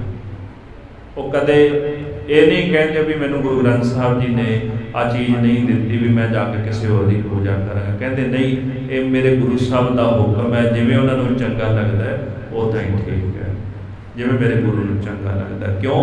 ਉਹ ਪ੍ਰੇਮ ਭਗਤੀ ਕਰਦੇ ਨੇ, ਉਹਨਾਂ ਨੂੰ ਮੰਗਣ ਦੀ ਲੋੜ ਨਹੀਂ ਪੈਂਦੀ। ਇਸ ਕਰਕੇ ਅਸੀਂ ਦੁਨਿਆਵੀ ਜੀਵਾਂ ਨੇ ਧਰਮ ਅਸਥਾਨ ਕੇਵਲ ਮੰਗ ਦੇ ਕੇਂਦਰ ਬਣਾਏ ਨੇ।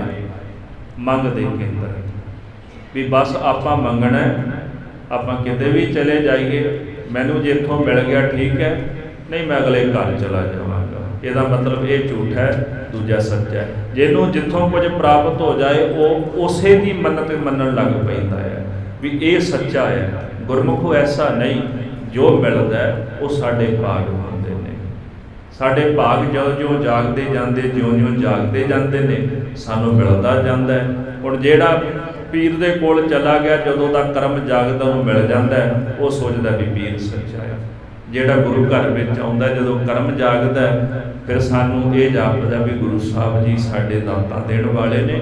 ਪਰ ਗੁਰੂ ਗ੍ਰੰਥ ਸਾਹਿਬ ਜੀ ਕਹਿੰਦੇ ਦਾਤ ਅਕਾਲ ਪੁਰਖ ਦਿੰਦਾ, ਵਾਹਿਗੁਰੂ ਦਿੰਦਾ। ਉਹਨੇ ਦਾਤ ਉਹੀ ਦੇਣੀ ਹੈ ਜੋ ਸਾਡੀ ਪਰਲਬਧ ਹੈ, ਉਹੀ ਮਿਲਣਾ ਜੀ ਜੋ ਸਾਡੀ ਪਰਲਬਧ ਹੈ। ਪਰ ਕਈ ਵਾਰੀ ਐਸਾ ਹੋ ਜਾਂਦਾ ਜੀ, ਜਿਵੇਂ ਬਾਬਾ ਆਦਮ ਸਾਹਿਬ ਜੀ ਸਨ, ਉਹਨਾਂ ਦੇ ਕੋਲ ਪੁੱਤਰ ਨਹੀਂ ਸੀ, ਤੇ ਮਹਾਰਾਜ ਨੇ ਕੀ ਜਵਾਬ ਦਿੱਤਾ ਸੀਗਾ ਵੀ ਤੁਹਾਡੇ ਭਾਗਾਂ ਵਿੱਚ ਪੁੱਤਰ ਨਹੀਂ। ਪਰ ਬਾਬਾ ਆਦਮ ਜੀ ਨੇ ਜਿਹੜੀ ਸੇਵਾ ਕੀਤੀ, ਪਾਤਸ਼ਾਹ ਕਹਿਣ ਲੱਗੇ ਅਸੀਂ ਆਪਣੀ ਆਤਮਿਕ ਸ਼ਕਤੀ ਦੀ ਇੱਕ ਅੰਸ਼ ਤੁਹਾਨੂੰ ਦੇਣ ਲੱਗੇ ਹਾਂ, ਤੁਹਾਡੇ ਘਰ ਪੁੱਤਰ ਹੋਵੇਗਾ। ਤੁਸੀਂ ਸੇਵਾ ਕੀਤੀ, ਤੁਹਾਡੀ ਸੇਵਾ ਨਹੀਂ ਵਿਅਰਥ ਜਾਣ ਦਿੰਦੇ, ਪਰ ਤੁਹਾਡੇ ਘਰ ਜਿਹੜਾ ਪੁੱਤਰ ਹੋਵੇਗਾ ਭਗਤੀ ਦਾ ਹੀ ਰੂਪ ਹੋਏਗਾ। ਭਾਈ ਭਗਤੂ ਨਾਮ ਵੀ ਭਗਤੂ ਰੱਖੇ। ਉੱਥੇ ਮਹਾਰਾਜ ਨੇ ਆਪਣੀ ਆਤਮਿਕ ਸ਼ਕਤੀ ਵਿੱਚੋਂ ਦਾਤ ਗੁਰਸਿੱਖ ਦੀ ਝੋਲੀ ਦੇ ਵਿੱਚ ਪਾਈ। ਮਾਤਾ ਸੁਲੱਖਣੀ ਜੀ ਜਦੋਂ ਪੁੱਤਰ ਲੈਣ ਆਏ ਨਾ 6ਵੇਂ ਪਾਤਸ਼ਾਹ ਦੇ ਚਰਨਾਂ ਦੇ ਵਿੱਚ, ਤੇ ਉਹਨਾਂ ਨੇ ਆ ਕੇ ਜਦੋਂ ਦਾਤ ਮੰਗੀ, ਮਹਾਰਾਜ ਨੇ ਕਹਿ ਦਿੱਤਾ ਵੀ ਤੇਰੇ ਭਾਗਾਂ 'ਚ ਪੁੱਤਰ ਨਹੀਂ, ਤੇ ਮੁਖ ਤੇ ਉਦਾਸੀ ਤੇ ਬਾਹਰ ਆ ਕੇ ਬਹਿ ਗਏ। ਭਾਈ ਸਾਹਿਬ ਭਾਈ ਗੁਰਦਾਸ ਸਾਹਿਬ ਜੀ ਆਏ, ਮਾਤਾ ਕੀ ਹੋਇਆ? ਇਸ ਦਰ ਤੇ ਤਾਂ ਕੋਈ ਉਦਾਸ ਹੋ ਕੇ ਮੁੜਦਾ ਨਹੀਂ, ਆਉਂਦੇ ਜ਼ਰੂਰ ਨੇ ਪਰ ਜਾਂਦੇ ਖੁਸ਼ ਹੋ ਕੇ ਨੇ, ਤੁਹਾਡੇ ਚਿਹਰੇ ਤੇ ਉਦਾਸੀ। ਕਹਿੰਦੇ ਜੀ ਮਹਾਰਾਜ ਨੇ ਜਵਾਬ ਦੇ ਦਿੱਤਾ ਵੀ ਤੇਰੇ ਭਾਗਾਂ ਵਿੱਚ ਪੁੱਤਰ ਨਹੀਂ। ਕਹਿੰਦੇ ਜੀ ਇਸ ਤਰ੍ਹਾਂ ਵੀ ਕੱਲ ਜਦੋਂ ਸ਼ਿਕਾਰ ਖੇਡਣ ਜਾਣਗੇ ਨਾ ਤੇ ਰਾਹ 'ਚ ਖਲੋ ਜਾਇਓ, ਤੇ ਕਲਮ ਤੇ ਸ਼ਾਹੀ ਨਾਲ ਤੇ ਕਾਗਜ਼ ਲੈ ਲਿਓ। ਕਹਿੰਦੇ ਫਿਰ ਅਗਲੇ ਦਿਨ ਇਸੇ ਤਰ੍ਹਾਂ ਹੀ ਕੀਤਾ ਮਾਈ ਸੁਲੱਖਣੀ ਨੇ। ਧੰਨ ਗੁਰੂ ਹਰਗੋਬਿੰਦ ਸਾਹਿਬ ਮਹਾਰਾਜ ਜੀ ਦੀ ਵਡਿਆਈ ਸ਼ੋਭਾ ਸਿਫਤ ਕਰਦਿਆਂ ਹੋਇਆ ਮਾਤਾ ਸੁਲੱਖਣੀ ਨੇ ਘੋੜਾ ਰੋਕਿਆ ਸਤਿਗੁਰਾਂ ਦਾ। ਪਾਤਸ਼ਾਹ ਜੀ ਕਹਿੰਦੇ ਨੇ ਮਾਤਾ ਤੈਨੂੰ ਕੱਲ ਵੀ ਕਿਹਾ ਸੀ ਤੇਰੇ ਭਾਗਾਂ ਵਿੱਚ ਪੁੱਤਰ ਦਾ ਸੁੱਖ ਨਹੀਂ। ਉਹਨਾਂ ਆਖਿਆ ਸਤਿਗੁਰੂ ਲਿਖਣ ਵਾਲੇ ਤੁਸੀਂ ਹੋ, ਜੇ ਉੱਥੇ ਨਹੀਂ ਲਿਖਿਆ ਤੇ ਹੁਣ ਲਿਖਦੇ ਹੋ। ਲਿਖਦਾ ਤਾਂ ਕਰਤਾਰ ਹੀ ਹੈ ਜੀ, ਵਾਹਿਗੁਰੂ ਲਿਖਦਾ, ਉਹਦੇ ਤੋਂ ਬਿਨਾਂ ਕੋਈ ਲਿਖ ਤਾਂ ਨਹੀਂ ਨਾ ਸਕਦਾ। ਨਿਰੰਕਾਰ ਨੇ ਲਿਖਣਾ ਹੈ। ਲਿਖਣ ਵਾਲੇ ਤੁਸੀਂ ਹੋ, ਉੱਥੇ ਵੀ ਤੁਸੀਂ ਲਿਖਣ ਵਾਲੇ ਤੇ ਇੱਥੇ ਵੀ ਤੁਸੀਂ ਲਿਖਣ ਵਾਲੇ ਹੋ। ਜੇ ਉੱਥੇ ਨਹੀਂ ਲਿਖਿਆ ਤੇ ਮਹਾਰਾਜ ਕਿਰਪਾ ਕਰ ਦਿਓ ਜੀ, ਇੱਥੇ ਕਲਮ ਚਲਾ ਦਿਓ। ਗੁਰੂ ਹਰਗੋਬਿੰਦ ਸਾਹਿਬ ਮਹਾਰਾਜ ਇੰਨੇ ਪ੍ਰਸੰਨ ਹੋਏ। ਕਈ ਵਾਰੀ ਭਗਤ ਪ੍ਰੇਮ ਦੀ ਡੋਰ ਪਾ ਕੇ ਨਾ ਆਪਣੇ ਪਿਆਰੇ ਪਰਮੇਸ਼ਰ ਨੂੰ ਵਸ ਕਰ ਲੈਂਦੇ, ਫਿਰ ਉਹ ਮੋੜਦਾ ਨਹੀਂ ਹੁੰਦਾ, ਫਿਰ ਜਵਾਬ ਨਹੀਂ ਦਿੰਦਾ ਵੀ ਆ ਗਏ ਹੋ ਹੁਣ ਫਿਰ ਲੈ ਕੇ ਜਾਇਓ। ਕਵੀ ਸੰਤੋਖ ਸਿੰਘ ਜੀ ਕਹਿੰਦੇ ਜਦੋਂ ਡੱਲੇ ਕੋਲ ਸਨ ਨਾ ਗੁਰੂ ਗੋਬਿੰਦ ਸਿੰਘ ਮਹਾਰਾਜ, ਵੀ ਉਹਨਾਂ ਦਾ ਮਨ ਉਮੰਗ ਨਾਲ ਭਰਿਆ ਵੀ ਮੈਂ ਡੱਲੇ ਨੂੰ ਕੁਝ ਦੇ ਦਿਆਂ। ਜਦੋਂ ਡੱਲਾ ਰੋਜ਼ ਆਉਂਦਾ ਸੀ ਮਹਾਰਾਜ ਕੋਲ, ਵੀ ਡੱਲਿਆ ਦੱਸ ਤੈਨੂੰ ਕੀ ਦਈਏ, ਜੋ ਮੰਗੇਗਾ ਤੈਨੂੰ ਦੇ ਦਿਆਂਗੇ। ਡੱਲਾ ਇੱਕੋ ਗੱਲ ਆ ਕੇ ਮਹਾਰਾਜ ਮੀਂਹ ਪਾ ਦਿਓ। ਭਾਈ ਡੱਲਾ ਵਾਰ-ਵਾਰ ਇੱਕੋ ਗੱਲ ਹੀ ਕਹੀ ਜਾਏ, ਕਿਉਂਕਿ ਮੀਂਹ ਨਹੀਂ ਸੀ ਪੈਂਦਾ ਹੁੰਦਾ। ਖੈਰ ਇਹ ਉਦਾਹਰਣ ਤਾਂ ਦਿੱਤੀ ਆ ਵੀ ਸਤਿਗੁਰੂ ਜਦੋਂ ਸਿੱਖ ਨਾਲ ਪ੍ਰੀਤ ਕਰਦੇ ਨੇ ਨਾ, ਉਦੋਂ ਗੁਰੂ ਸਾਹਿਬ ਦਾ ਹਿਰਦਾ ਵੀ ਉਮੰਗ ਨਾਲ ਪ੍ਰੇਮ ਨਾਲ ਭਰਿਆ ਹੁੰਦਾ ਵੀ ਮੈਂ ਸਿੱਖ ਦੀ ਝੋਲੀ ਭਰਦਿਆਂ। ਧੰਨ ਗੁਰੂ ਹਰਗੋਬਿੰਦ ਸਾਹਿਬ ਸੱਚੇ ਪਾਤਸ਼ਾਹ ਗਰੀਬ ਨਵਾਜ ਹੱਸ ਪਏ। ਲਿਆ ਮਾਤਾ ਕਾਗਜ਼ ਲਿਆ। ਕਹਿੰਦੇ ਕਾਗਜ਼ ਕਲਮ ਪਕੜੀ ਨਾ ਹੱਥ ਦੇ ਵਿੱਚ, ਤੇ ਜਦੋਂ ਇੱਕ ਪਾਉਣ ਲੱਗੇ ਤੇ ਘੋੜੇ ਨੇ ਪੌੜ ਪੈੜ ਹਿਲਾ ਦਿੱਤਾ ਤੇ ਸਾਦਾ ਪੈ ਗਿਆ। ਕਦੇ ਤੁਸੀਂ ਸੋਚਿਆ ਵੀ ਘੋੜੇ ਨੇ ਪੈਰ ਹਿਲਾਇਆ ਤੇ ਸਾਦਾ ਪੈ ਗਿਆ? ਅਸੀਂ ਤਾਂ ਕਹਿ ਦਿੰਦੇ ਆ ਵੀ ਘੋੜੇ ਨੇ ਪੈਰ ਹਿਲਾਇਆ ਤੇ ਸਾਦਾ ਪੈ ਗਿਆ। ਮਹਾਰਾਜ ਵੇਖ ਕੇ ਮੁਸਕਰਾ ਪਏ, ਕਿਉਂਕਿ ਦੇਣਾ ਹੀ ਸਾਥ ਚਾਹੁੰਦੇ ਸੀ। ਮਾਤਾ ਮੰਗਣ ਇੱਕ ਆਈ ਸੀ, ਗੁਰੂ ਦੇਣਾ ਹੀ ਸਾਥ ਚਾਹੁੰਦਾ ਸੀ, ਘੋੜੇ ਦਾ ਤਾਂ ਬਹਾਨਾ ਹੀ ਬਣ ਗਿਆ। ਏਡੇ ਦਿਆਲੂ ਦਾਤੇ ਨੇ, ਇੰਨੇ ਕਿਰਪਾਲੂ ਨੇ ਵੀ ਅਸੀਂ ਇੱਕ ਵਸਤੂ ਮੰਗਦੇ ਆ ਨਾ ਪ੍ਰੇਮ ਨਾਲ, ਉਹ ਫਿਰ ਸੱਤ ਝੋਲੀ ਵਿੱਚ ਪਾ ਦਿੰਦਾ ਹੈ। ਕਿਉਂ? ਉਹ ਅੰਦਰ ਦਾ ਜਿਹੜਾ ਭਾਂਡਾ ਹੁੰਦਾ ਨਾ, ਸਿੱਖ ਵਿਸ਼ਾਲ ਬਣਾ ਕੇ ਵੱਡਾ ਬਣਾ ਕੇ ਸ਼ਰਧਾ ਨਾਲ ਗੁਰੂ ਦੇ ਕੋਲ ਆਉਂਦਾ ਹੈ। ਫਿਰ ਜਿਹੋ ਜਿਹਾ ਭਾਂਡਾ ਹੁੰਦਾ ਵਸਤੂਆਂ ਵੀ ਫਿਰ ਉਹੋ ਜਿਹੀਆਂ ਹੀ ਮਹਾਰਾਜ ਵਿੱਚ ਪਾਉਂਦੇ ਨੇ। ਇਸ ਕਰਕੇ ਗੁਰਮੁਖ ਪਿਆਰਿਓ, ਮਿਲਦਾ ਭਾਗਾਂ ਦੇ ਕਰਕੇ ਹੀ ਹੈ ਸਾਰਾ ਕੁਝ। ਤੇ ਗੁਰੂ ਗ੍ਰੰਥ ਸਾਹਿਬ ਮਹਾਰਾਜ ਜੀ ਦਾ ਜਿਹੜਾ ਸਿਧਾਂਤ ਹੈ ਨਾ ਬਾਣੀ ਦਾ, ਉਹ ਸਿਧਾਂਤ ਇਹ ਹੈ ਭਗਤੀ ਕਰਨੀ, ਬੰਦਗੀ ਕਰਨੀ, ਸੇਵਾ ਕਰਨੀ। ਇਹ ਨਹੀਂ ਵੀ ਕੇਵਲ ਆਪਾਂ ਪਦਾਰਥ ਹੀ ਮੰਗੀ ਜਾਣੇ, ਸਾਰੀ ਜ਼ਿੰਦਗੀ ਮੈਨੂੰ ਆਹ ਚਾਹੀਦਾ, ਮੈਨੂੰ ਆਹ ਚਾਹੀਦਾ। ਜੇ ਸਾਰੀ ਜ਼ਿੰਦਗੀ ਇਹੀ ਕੁਝ ਹੀ ਮੰਗਦੇ ਰਹੇ ਤੇ ਫਿਰ ਭਗਤੀ ਬੰਦਗੀ ਕਦੋਂ ਮੰਗਾਂਗੇ? ਅੱਗੇ ਵਾਸਤੇ ਵੀ ਤਾਂ ਕੁਝ ਖੱਟ ਲਈਏ ਨਾ, ਵੀ ਇੱਥੇ ਪੁੱਤਰ ਚਾਹੀਦਾ, ਨਾ ਅਸੀਂ ਰਹਿਣਾ ਨਾ ਉਹਨਾਂ ਰਹਿਣਾ। ਨਾ ਘਰ ਰਹਿਣਾ, ਨਾ ਜ਼ਮੀਨ ਰਹਿਣੀ, ਨਾ ਮਾਇਆ ਰਹਿਣੀ, ਕੁਛ ਨਹੀਂ ਰਹਿਣਾ। ਸਤਿਗੁਰੂ ਕਹਿੰਦੇ ਵੀ ਅੱਗੇ ਵਾਸਤੇ ਵੀ ਤਾਂ ਕੁਝ ਇਕੱਠਾ ਕਰ ਲੈ, ਤਾਂ ਕਿ ਜਦੋਂ ਦਰਗਾਹ ਦੇ ਵਿੱਚ ਜਾਵੇਂ ਉੱਥੇ ਵਾਸਤੇ ਵੀ ਤੇਰੇ ਕੋਲ ਥੋੜਾ ਜਿਹਾ ਧਨ ਹੋਵੇ, ਤਾਂ ਕਿ ਖਰਚਣ ਜੋਗਾ ਹੋ ਜਾਏ। ਤੇ ਜੇ ਨਾਮ ਭਗਤੀ ਬੰਦਗੀ ਨਾ ਕਰੇਗਾ ਤੇ ਫਿਰ ਅੱਗੇ ਤਾਂ ਭੁੱਖਾ ਹੀ ਜਾਏਗਾ ਨਾ। ਤਾਂ ਹੀ ਤਾਂ ਕਹਿੰਦੇ ਜੀ ਵਣਜ ਕਰੋ ਵਣਜਾਰੇ ਹੋ, ਵੱਖਰ ਲਿਹੋ ਸੁਮਾਲ, ਤੈਸੀ ਵਸਤ ਵਿਸਾਹੀ ਹੈ ਜੈਸੀ ਨਿਭੈ ਨਾਲ। ਜੋ ਅਸੀਂ ਮੰਗਦੇ ਹਾਂ ਜੀ ਉਹ ਨਾਲ ਨਹੀਂ ਨਿਭਣਾ। ਇੱਕੋ ਹੀ ਵਸਤੂ ਹੈ ਜੀ, ਭਾਈ ਰੇ ਰਾਮ ਕਹੋ ਚਿਤ ਲਾਏ, ਹਰ ਜਸ ਵੱਖਰ ਲੈ ਚਲੋ ਸਹੁ ਦੇਖੈ ਪਤਿਆਏ। ਨਾਮ ਜਪੋ। ਮਹਾਰਾਜ ਕਹਿੰਦੇ ਇਹੀ ਜਿਹੜੀ ਵਸਤੂ ਦਰਗਾਹ ਤੱਕ ਤੁਹਾਡੇ ਨਾਲ ਨਿਭੇਗੀ, ਬਾਕੀ ਇੱਥੇ ਸਭ ਕੁਝ ਰਹਿ ਜਾਣਾ ਹੈ। ਇਸ ਕਰਕੇ ਅਸੀਂ ਧਾਰਮਿਕ ਅਸਥਾਨਾਂ ਨੂੰ ਕੇਵਲ ਮੰਗ ਦਾ ਕੇਂਦਰ ਸਮਝ ਲਿਆ ਵੀ ਇੱਥੋਂ ਇਹ ਚੀਜ਼ ਮਿਲਦੀ ਹੈ, ਨਹੀਂ ਮਿਲੇਗੀ ਮੈਂ ਕਿਸੇ ਹੋਰ ਥਾਂ ਤੇ ਤੁਰ ਜਾਵਾਂਗਾ। ਇੱਕ ਦੁਕਾਨ ਤੋਂ ਮੈਨੂੰ ਸਮਾਨ ਨਹੀਂ ਮਿਲਿਆ, ਮੈਂ ਦੂਜੀ ਦੁਕਾਨ ਤੇ ਚਲਾ ਜਾਵਾਂਗਾ। ਮਸ਼ਕੀਨ ਜੀ ਇਸੇ ਕਰਕੇ ਕਹਿੰਦੇ ਸਨ, ਅੱਜ ਦੇ ਲੋਕਾਂ ਨੇ ਧਾਰਮਿਕ ਸਥਾਨਾਂ ਨੂੰ ਵਪਾਰ ਦਾ ਅੱਡਾ ਬਣਾ ਲਿਆ। ਇਸੇ ਕਰਕੇ ਕਹਿੰਦੇ ਸਨ, ਉਹਨਾਂ ਦੀ ਗੱਲ ਵਿੱਚ ਰਮਜ਼ ਬਹੁਤ ਸੀਗੀ। ਉਹਦਾ ਕਾਰਨ ਵੀ ਅਸੀਂ ਕੇਵਲ ਮੰਗ ਦਾ ਕੇਂਦਰ ਸਮਝ ਲਿਆ। ਗੁਰੂ ਦਾ ਦਰ ਕੀ ਹੈ? ਮਹਾਰਾਜ ਜੀ ਕਹਿੰਦੇ ਗੁਰੂ ਦਾ ਦਰ ਹੈ ਪ੍ਰੇਮ ਭਗਤੀ ਕਰਨ ਦਾ ਦਰ। ਗੁਰੂ ਦਾ ਦਰ ਹੈ ਬੰਦਗੀ ਕਰਨ ਦਾ ਦਰ। ਆਪਾਂ ਇੱਥੇ ਸਾਰੇ ਜੁੜਦੇ ਹਾਂ ਭਗਤੀ ਬੰਦਗੀ ਸੇਵਾ ਸਿਮਰਨ ਵਾਸਤੇ, ਤਾਂ ਕਿ ਸਾਡੀ ਆਤਮਾ ਦਾ ਸਾਨੂੰ ਗਿਆਨ ਹੋਵੇ, ਸਾਨੂੰ ਅੰਦਰ ਦਾ ਪ੍ਰਕਾਸ਼ ਹੋਵੇ, ਸਾਨੂੰ ਆਪਣੇ ਆਪ ਦੀ ਸੋਝੀ ਪਵੇ, ਤੇ ਸਾਡਾ ਇਹ ਜੀਵਨ ਜਿਹੜਾ ਸੰਸਾਰ ਦੇ ਅੰਦਰ ਸੁਰਖਰੂ ਹੋ ਜਾਏ। ਖੈਰ ਮੈਂ ਇਸ ਵਿਸ਼ੇ ਨੂੰ ਹੋਰ ਨਾ ਲਮਕਾਵਾਂ। ਮਹਾਰਾਜ ਸਤਿਗੁਰੂ ਕਲਗੀਧਰ ਜੀ ਕਹਿੰਦੇ ਵੀ ਪ੍ਰੇਮ ਤੋਂ ਬਿਨਾਂ ਰੱਬ ਹੱਥ ਨਹੀਂ ਆਉਂਦਾ ਕਿਸੇ ਦੇ। ਪ੍ਰੇਮ ਬਿਨਾਂ ਪ੍ਰਭ ਪਾਨ ਨਾ ਆਏ, ਪ੍ਰੇਮ ਤੋਂ ਬਿਨਾਂ ਪ੍ਰਭੂ ਹੱਥ ਨਹੀਂ ਆਉਂਦਾ। ਤੇ ਅਸੀਂ ਜਿਹੜੇ ਜੀਵ ਪ੍ਰੇਮ ਦਾ ਰਾਹ ਭੁਲਾ ਕੇ ਹੋਰ ਰਸਤਿਆਂ ਤੇ ਉਲਝੇ ਹੋਏ ਹਾਂ। ਪ੍ਰੇਮ ਕੀ ਹੈ? ਪ੍ਰੇਮ ਹੈ ਜੀ ਆਪਣਾ ਆਪ ਸਾਰਾ ਕੁਝ ਗੁਰੂ ਤੋਂ ਨਿਸ਼ਾਵਰ ਕਰ ਦੇਣਾ। ਇਹਨੂੰ ਪ੍ਰੇਮ ਕਹਿੰਦੇ ਨੇ। ਪ੍ਰੇਮ ਦੇ ਵਿੱਚ ਮੰਗ ਕੋਈ ਨਹੀਂ ਆਉਂਦੀ। ਪ੍ਰੇਮ ਦੇ ਅੰਦਰ ਕੇਵਲ ਨਿਸ਼ਾਵਰ ਕਰਨ ਦੀ ਭਾਵਨਾ ਹੁੰਦੀ ਹੈ। ਰਵਿੰਦਰਨਾਥ ਟੈਗੋਰ ਨੇ ਇੱਕ ਗੱਲ ਲਿਖੀ ਵੀ ਮੈਂ ਦੁਨੀਆ ਦੇ ਸਾਰੇ ਇਤਿਹਾਸ ਪੜ੍ਹ ਕੇ ਜਦੋਂ ਵੇਖਦਾ, ਮੈਨੂੰ ਦੁਨੀਆ ਦੇ ਇੱਕੋ ਇਤਿਹਾਸ ਵਿੱਚੋਂ ਸਭ ਤੋਂ ਵੱਡਾ ਆਸ਼ਿਕ ਨਜ਼ਰ ਆਉਂਦਾ ਹੈ। ਉਹ ਗੁਰੂ ਅਰਜਨ ਦੇਵ ਮਹਾਰਾਜ ਸੱਚੇ ਪਾਤਸ਼ਾਹ ਨੇ, ਜਿਨ੍ਹਾਂ ਨੇ ਤੱਤੀ ਲੋਹ ਦੇ ਉੱਤੇ ਬੈਠ ਕੇ ਵੀ ਆਪਣਾ ਆਪ ਪਰਮੇਸ਼ਰ ਦੇ ਚਰਨਾਂ ਦੇ ਵਿੱਚ ਨਿਸ਼ਾਵਰ ਕਰ ਦਿੱਤਾ। ਉਹਨਾਂ ਨੇ ਸ਼ੁਕਰਾਨਾ ਹੀ ਕੀਤਾ ਉੱਥੇ ਬਹਿ ਕੇ। ਉਲਾਹਨੋ ਮੈਂ ਕਾਹੂ ਨਾ ਦਿਓ, ਮਨ ਮੀਠ ਤੁਹਾਰੋ ਕੀਓ, ਉਲਾਮਾ ਨਹੀਂ ਦਿੱਤਾ। ਵੀ ਮਹਾਰਾਜ ਇੱਦਾਂ ਕਿਉਂ ਕਰ ਦਿੱਤਾ ਤੁਸੀਂ ਮੇਰੇ ਨਾਲ? ਜਿਸ ਮਹਾਂਪੁਰਸ਼ਾਂ ਦੇ ਅਸਥਾਨ ਤੇ ਆਪ ਜੀ ਬੈਠੇ ਹੋ, ਭਾਈ ਮਤੀ ਦਾਸ ਜੀ ਆਖਿਆ ਜੀ ਮੁਖ ਗੁਰੂ ਵੱਲ ਹੋਵੇ ਮੇਰਾ, ਭਾਵੇਂ ਮੇਰਾ ਸਰੀਰ ਦੋ ਹਿੱਸਿਆਂ ਦੇ ਵਿੱਚ ਵੰਡ ਦਿਓ, ਆਰੇ ਨਾਲ ਚੀਰ ਦਿਓ ਮੈਨੂੰ, ਪਰ ਮੇਰਾ ਮੁਖ ਮੇਰੇ ਗੁਰੂ ਤੇਗ ਬਹਾਦਰ ਸਾਹਿਬ ਸੱਚੇ ਪਾਤਸ਼ਾਹ ਜੀ ਵੱਲ ਹੋਣਾ ਚਾਹੀਦਾ ਹੈ। ਪਰ ਉਹਨਾਂ ਨੇ ਪ੍ਰੇਮ ਦੇ ਨਾਲ ਸਿੱਖੀ ਨੂੰ ਨਿਭਾਇਆ ਜੀ। ਆਪਣਾ ਆਪ ਆਪਣੇ ਗੁਰੂ ਤੋਂ ਨਿਸ਼ਾਵਰ ਕਰ ਦਿੱਤਾ। ਪ੍ਰੇਮ ਦਾ ਅਰਥ ਇਹੀ ਹੈ ਕਿ ਸਿੱਖ ਦੀ ਅੰਦਰ ਦੀ ਮੰਗ ਕੋਈ ਨਹੀਂ ਰਹਿੰਦੀ, ਆਪਣਾ ਆਪ ਗੁਰੂ ਤੋਂ ਨਿਸ਼ਾਵਰ ਕਰ ਦਿੰਦਾ ਹੈ। ਤੇ ਪ੍ਰੇਮ ਤੋਂ ਬਿਨਾਂ ਪਰਮੇਸ਼ਰ ਹੱਥ ਨਹੀਂ ਆਉਂਦਾ। ਹਾਂਜੀ।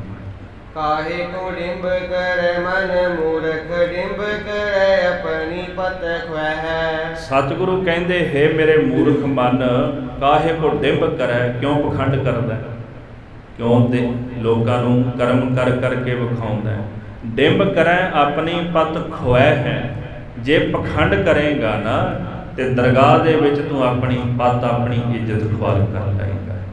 ਤੇਰੀ ਪਤ ਨਹੀਂ ਰਹੇਗੀ, ਨਾ ਇੱਥੇ ਨਾ ਦਰਗਾਹ ਵਿੱਚ। ਭੇਖ ਦਿਖਾਏ ਜਗਤ ਕੋ, ਲੋਗਨ ਕੋ ਬਸਕੀਨ, ਅੰਤ ਕਾਲ ਕਾਤੀ ਕਟਿਓ, ਬਾਸ ਨਰਕ ਮੋਲੀਨ। ਇੱਥੇ ਜਗਤ ਦੇ ਅੰਦਰ ਜਿਨ੍ਹਾਂ ਨੇ ਭੇਖ ਦਿਖਾ ਲੋਕਾਂ ਨੂੰ ਵਸ ਵਿੱਚ ਕੀਤਾ ਹੈ, ਅੱਜ ਤਾਂ ਭੇਖ ਦਿਖਾ ਕੇ ਲੋਕ ਕਾਬੂ ਕਰ ਲਏ। ਪਰ ਸਤਿਗੁਰੂ ਕਹਿੰਦੇ ਜਦੋਂ ਅੰਤ ਕਾਲ ਆਉਂਦਾ ਨਾ, ਉਦੋਂ ਕਾਲ ਉਹਨਾਂ ਨੂੰ ਕਾਤੀ ਕੈਂਚੀ ਦੇ ਨਾਲ ਕਤਰਾ ਕਤਰਾ ਕਰਕੇ ਕੱਟਦਾ ਤੇ ਮਰ ਕੇ ਫਿਰ ਨਰਕਾਂ ਦੇ ਵਿੱਚ ਵਾਸਾ ਲੈਂਦੇ ਨੇ। ਹੇ ਮੇਰੇ ਮੂਰਖ ਮਨ, ਕਿਉਂ ਤੂੰ ਦਿਖਾਵਾ ਕਰਦਾ ਹੈ? ਕਾਹੇ ਕੋ ਲੋਗ ਠਗੇ ਠਗ ਲੋਗਨ, ਲੋਗ ਗਇਓ ਪਰ ਲੋਗ ਗਵੈ। हे मेरे मूर्ख मन, क्यों तू लोकां नूं दिखावा कर करके ठग रहे है? क्यों लोकां नूं ठग रहे हैं?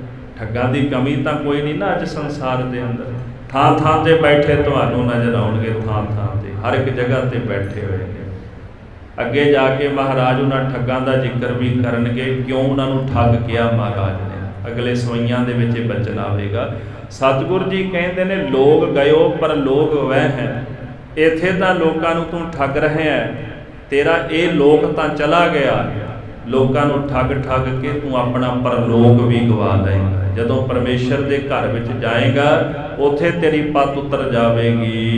दीन दयाल की ठौर जहां तह ठौर विखै तोहे ठौर न ऐ। दीना उपर दया करन वाले अकाल पुरख दी ठौर जहां, जिथे ओदी थां है, भाव जिथे परमेश्वर रहिंदा ना, तेह ठौर विखै तोहे ठौर ना पै। महाराज कहते ओदी थां ते तेनू थां नहीं मिलनी। इहदा भाव कि परमात्मा अकाल पुरख दे घर दे विच तेनू जगह नहीं मिलनी। अज तां तू भेख विखा के लोकां नूं ठग के माया कमा रहे हैं, पर अंत काल रब दे घर दे विच तेनू जगह की प्राप्ति नहीं होनी। चेत चेत अचेत महाजड़ पेख के कीने अलेख न पह। हे महाजड़, हे महामूर्ख, चेत रे चेत। हे अज्ञानी, उस परमात्मा नूं चेत चेते कर, याद कर। तेरे कोल समा है बंदगी करन दा, भगती करन दा। जे हुण चेते नहीं करेगा तो फिर कदों करेगा? भेख के कीने, शरीर उपर भेख धारण करन दे नाल अलेख ना पै है। जो लेखे तो रहत अकाल पुरख वाहिगुरू, वो प्राप्त नहीं हुंदा। काहे को पूजत पाहन को कछ पाहन, मैं परमेश्वर नाही। सतगुरु कहते ने, क्यों पत्थरां दी पूजा कर रहे हैं? काहे को पूजत पाहन, पाहन नाम पत्थर का, जिहड़े पत्थरां दी पूजा करदे, क्यों पत्थर पूज रहे हैं? कछ पाहन मैं परमेश्वर नाही, पत्थर विच परमेश्वर नहीं मिलना। ये संसार दे अंदर जिहड़ी मूर्ति पूजा चली है, एक इहो जिहा समा आया जी जदों जैन धर्म का इन्ना ज़्यादा विस्तार हो गया ना। अरहंत अवतार जदों पैदा होया, अरहंत अवतार पैदा होने का कारण ये सीगा भी दैंत यज्ञ करन लग पे। 10वें पातशाह अपनी बाणी विचों सारी कथा लिखते हैं। हुण जिहड़ा यज्ञ सी बली तो बिना हुंदा नहीं सीगा, ते अरहंत अवतार पैदा होया जिथों जैन धर्म चलिया। ते उन्होंने आख्या भी घाह तो घाह जन्मदा है, मनुख तो मनुख जन्मदा है, दरख्त तो दरख्त जन्मदा है। भी रब नाम की कोई चीज़ नहीं, कर्म की फिक्र करो, भी कर्म वो माड़े ना करो।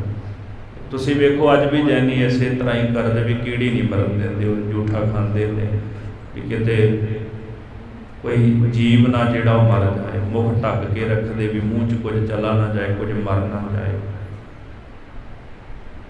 हुण जिहड़ा ये जैन धर्म जदों चलिया ना, तो इहदा विस्तार होया, तो अखीर लोगों ने परमेश्वर पूजना छड़ दिता, तो फिर तो भगवान ने ये मूर्तियां थापियां लोगों को समझाउण वास्ते। जिवें अजकल तस्वीरां ने साडे विच, कई कहंदे जी मूर्ति पूजन है। मूर्ति पूजन तो वह हुंदा भी जदों तुसीं किसी चीज़ की पूजा करो। मैं एक उदाहरण देंगा कि शायद ये गल तुहानूं समझ आ जाए भी मूर्तियां क्यों थापियां गईयां, पर बन की गया। जदों बच्चा स्कूल विच पढ़न वास्ते जाता है, पहले दिन गया, दूजे दिन गया, टीचर उन्होंने की पढ़ाउंदा है? पंजाबी पढ़ाएगा, इंग्लिश पढ़ाएगा, तो हर एक अखर दे नाल तस्वीर बनी होनी है जी। जे उन्हें कहा जी ए फॉर एप्पल, हुण बच्चे नूं उसे टाइम पता लग जाता है जी। पंजाबी पढ़ेगा तो ऊड़ा ऊंट कह देगा। हुण जदों बच्चा हौली हौली पहचान कर लैंदा जी, एक अखर की पहचान वास्ते ये शब्द है जां ऊड़ा शब्द है, उस सूक्ष्म अखर की पहचान करने वास्ते चित्र फोटो नाल बना दी गई। उन्होंने समझाने की खातर ਤੇ ਅਖੀਰ ਫਿਰ ਕੀ ਹੋਇਆ ਗੁਰਮੁਖੋ, ਜਦੋਂ ਬੱਚਾ ਹੌਲੀ ਹੌਲੀ ਪੜ੍ਹ ਗਿਆ ਨਾ, ਜਦੋਂ ਅੱਖਰਾਂ ਦੀ ਪਹਿਚਾਣ ਹੋ ਗਈ, 26-35 ਅੱਖਰ ਪਹਿਚਾਣ ਗਿਆ, ਚਾਹੇ ਇੰਗਲਿਸ਼ ਦੇ ਹੋਣ ਚਾਹੇ ਪੰਜਾਬੀ ਦੇ, ਉਸ ਪਹਿਚਾਣ ਤੋਂ ਬਾਅਦ ਊਂਠ ਫਿਰ ਰਹਿ ਗਿਆ। ਹੁਣ ਨਹੀਂ ਕਹਿੰਦਾ ਵੀ ਊੜਾ ਊਂਠ ਜਾਂ A ਫॉर ਐਪਲ, ਹੁਣ ਨਹੀਂ ਕਹਿੰਦਾ, ਹੁਣ ਤਾਂ ABC ਸਿੱਧੀ ਪੜ੍ਹਦਾ ਹੈ, ਹੁਣ ਊੜਾ ਏੜਾ ਈੜੀ ਸੱਸਾ ਹਾਹਾ ਸਿੱਧਾ ਹੀ ਕਹਿੰਦਾ। ਤੇ ਜਿਉਂ-ਜਿਉਂ ਫਿਰ ਅੱਗੇ ਕਲਾਸਾਂ ਵੱਧਦੀਆਂ ਜਾਂਦੀਆਂ ਨੇ ਤੇ ਫਿਰ ਸਾਰਾ ਕੁਝ ਵੇਖਣ ਨਾਲ ਹੀ ਪਤਾ ਲੱਗ ਜਾਂਦਾ ਵੀ ਜਦੋਂ ਤੁਸੀਂ ਪੰਜਾਬੀ ਪੜ੍ਹਦੇ ਹੋਵੋ ਤੇ ਤੁਹਾਨੂੰ ਜ਼ੁਬਾਨ ਨਾਲ ਬੋਲਣ ਦੀ ਵੀ ਲੋੜ ਨਹੀਂ ਪੈਂਦੀ, ਸੁਰ ਦੀ ਬੜੀ ਜਾਂਦੀ ਮਨੁੱਖ ਦੀ, ਕਿਉਂਕਿ ਉਹ ਚੀਜ਼ ਦੀ ਸਮਝ ਪੈ ਗਈ ਨਾ। ਹੁਣ ਕੱਲੀ ਤਸਵੀਰ ਰੱਖਣ ਦੀ ਲੋੜ ਨਹੀਂ। ਇਹ ਜਿਹੜੀਆਂ ਮੂਰਤੀਆਂ ਥਾਪੀਆਂ ਗਈਆਂ ਇਸੇ ਕਰਕੇ ਥਾਪੀਆਂ ਗਈਆਂ ਵੀ ਭਗਵਾਨ ਹੈ। ਜੈਨ ਧਰਮ ਨੇ ਇੰਨਾ ਪ੍ਰਚਾਰ ਤੇ ਪਸਾਰ ਕਰ ਦਿੱਤਾ ਸੀ, ਇੱਥੋਂ ਦੇ ਰਾਜੇ ਵੀ ਜਿਹੜੇ ਸਨ ਜੈਨੀ ਬਣ ਗਏ। ਧਰਮ ਦਾ ਤੇ ਕੋਈ ਨਾਂ ਨਾ ਰਿਹਾ, ਰੱਬ ਦਾ ਨਾਂ ਨਾ ਰਿਹਾ, ਫਿਰ ਮੂਰਤੀਆਂ ਥਾਪੀਆਂ ਗਈਆਂ ਵੀ ਰੱਬ ਹੈ। ਲੋਕਾਂ ਨੂੰ ਪਹਿਚਾਣ ਕਰਾਉਣ ਵਾਸਤੇ ਤੇ ਕੰਮ ਉਲਟ ਤੁਰ ਪਿਆ। ਲੋਕਾਂ ਨੇ ਆਖਿਆ ਜੀ ਬਸ ਆਹੀ ਰੱਬ ਹੈ, ਇਹਨੂੰ ਹੀ ਰੱਬ ਮੰਨ ਲਿਆ, ਪੱਥਰ ਨੂੰ ਰੱਬ ਮੰਨ ਲਿਆ। ਪੱਥਰ ਵਿੱਚ ਰੱਬ ਹੁੰਦਾ ਹੈ, ਪੱਥਰ ਰੱਬ ਨਹੀਂ। ਪੱਥਰ ਵਿੱਚ ਵੀ ਪ੍ਰਮਾਤਮਾ ਦੀ ਸੱਤਾ ਹੈ। ਇੱਕ ਛੋਟਾ ਜਿਹਾ ਪੱਥਰ ਕਰੋੜਾਂ ਸਾਲਾਂ ਬਾਅਦ ਪਹਾੜ ਦਾ, ਪਰਬਤ ਦਾ ਰੂਪ ਧਾਰਨ ਕਰ ਲੈਂਦਾ ਹੈ। ਜੇ ਸੈਲ ਪੱਥਰ ਮੈਂ ਜਨ ਤਿਉ ਪਾਏ ਤਾਹਕਾ ਰਿਜਕ ਆਗਿਆ ਕਰ ਧਰਿਆ। ਜੇ ਪੱਥਰ ਵਿੱਚ ਉਹਨੇ ਜੀਵ ਪੈਦਾ ਕੀਤੇ, ਰਿਜਕ ਦੇ ਰਿਹਾ, ਪੱਥਰ ਵਿੱਚ ਰੱਬ ਤਾਂ ਹੈ। ਸਤਿਗੁਰੂ ਕਹਿੰਦੇ ਪਰ ਪੱਥਰ ਰੱਬ ਨਹੀਂ, ਜਿਹਨੂੰ ਤੁਸੀਂ ਰੱਬ ਜਾਣ ਕੇ ਪੂਜਦੇ। ਇੱਥੇ ਕਲਗੀਧਰ ਜੀ ਕਹਿੰਦੇ ਕਾਹੇ ਕੋ ਪੂਜਤ ਪਾਹਨ ਕੋ, ਕਿਉਂ ਭਾਈ ਪੱਥਰਾਂ ਨੂੰ ਪੂਜਦੇ ਹੋ। ਕਛ ਪਾਹਨ ਮੈਂ ਪਰਮੇਸ਼ਰ ਨਾਹੀ, ਇਹਨਾਂ ਦੇ ਵਿੱਚ ਪਰਮੇਸ਼ਰ ਨਹੀਂ, ਇੱਥੋਂ ਤੁਹਾਨੂੰ ਪਰਮੇਸ਼ਰ ਦੀ ਪ੍ਰਾਪਤੀ ਨਹੀਂ ਹੋ ਸਕਦੀ। ਤਾਹੀ ਕੋ ਪੂਜ ਪ੍ਰਭੂ ਕਰ ਕੈ, ਜਹ ਪੂਜਤ ਹੀ ਅਗ ਓਗ ਮਿਟਾਈ। ਜੇ ਪੂਜਾ ਹੀ ਕਰਨੀ ਹੈ ਤਾਹੀ ਕੋ ਪੂਜ ਪ੍ਰਭੂ ਕਰਕੇ, ਉਸ ਨੂੰ ਪ੍ਰਭੂ ਕਰਕੇ ਪੂਜ। ਜਿਹੇ ਪੂਜਤ ਹੀ ਅਗ ਓਗ ਮਿਟਾਹੀ, ਜਿਹਦੀ ਪੂਜਾ ਕਰਨ ਦੇ ਨਾਲ ਤੇਰੇ ਸਾਰੇ ਪਾਪ ਨਸ਼ਟ ਹੋ ਜਾਣ। ਉਸ ਵਾਹਿਗੁਰੂ ਦੀ ਅਕਾਲ ਪੁਰਖ ਦੀ ਨਿਰੰਕਾਰ ਦੀ ਪੂਜਾ ਕਰ, ਜਿਹਦੀ ਪੂਜਾ ਕਰਨ ਦੇ ਨਾਲ ਤੇਰੇ ਸਾਰੇ ਪਾਪ ਖਤਮ ਹੋ ਜਾਣ। ਆਦ ਬਿਆਦ ਕੇ ਬੰਧਨ ਜੇ ਤਕ ਨਾਮ ਕੇ ਲੇਤ ਸਭੈ ਛੁਟ ਜਾਹੀ। ਆਦਿ ਵਿਆਦੀ ਉਪਾਦੀ, ਇਹ ਤਿੰਨ ਤਰ੍ਹਾਂ ਦੇ ਤਾਪ ਮੰਨੇ ਜਾਂਦੇ ਨੇ ਮਨੁੱਖ ਦੇ।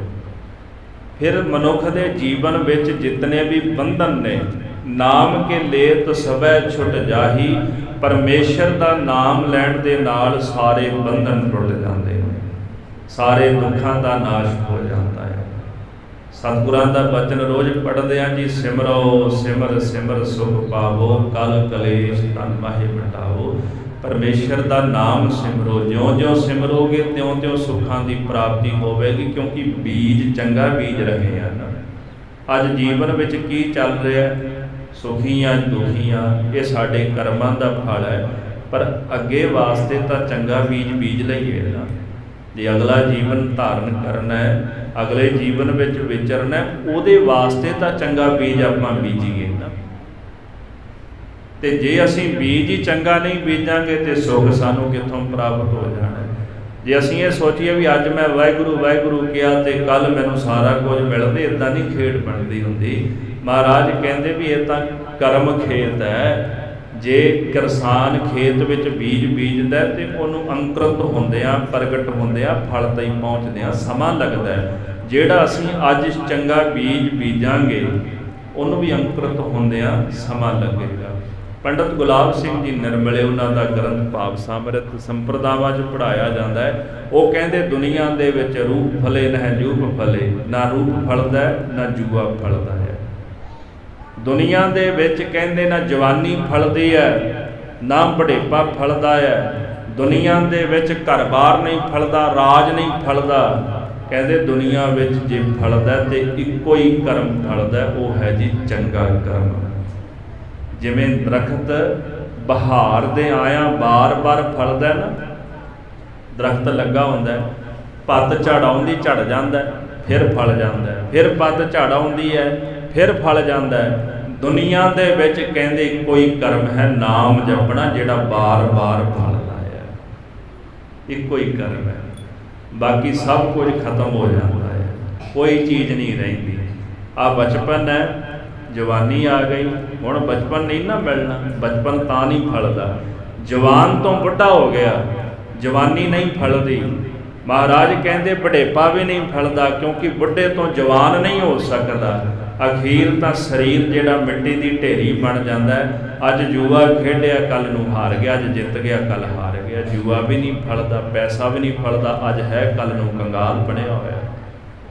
ਇਸ ਕਰਕੇ ਜੇ ਫਲਦਾ ਹੈ ਤੇ ਪਰਮੇਸ਼ਰ ਦਾ ਨਾਮ ਫਲਦਾ ਹੈ। ਮਹਾਰਾਜ ਜੀ ਕਹਿੰਦੇ ਹਨ, ਭਾਈ ਆਦ ਵਿਆਦ ਕੇ ਬੰਧਨ ਜੇਤਕ ਨਾਮ ਕਲੇਤ ਸਵੈ ਛੁੱਟ ਜਾਹੀ। ਆਦਿ ਵਿਆਦੀ ਆਦਿਕ ਇਹਨਾਂ ਦੇ ਜਿਹੜੇ ਬੰਧਨ ਹਨ, ਨਾਮ ਜਪਣ ਦੇ ਨਾਲ ਸਾਰੇ ਹੀ ਛੁੱਟ ਜਾਂਦੇ ਹਨ।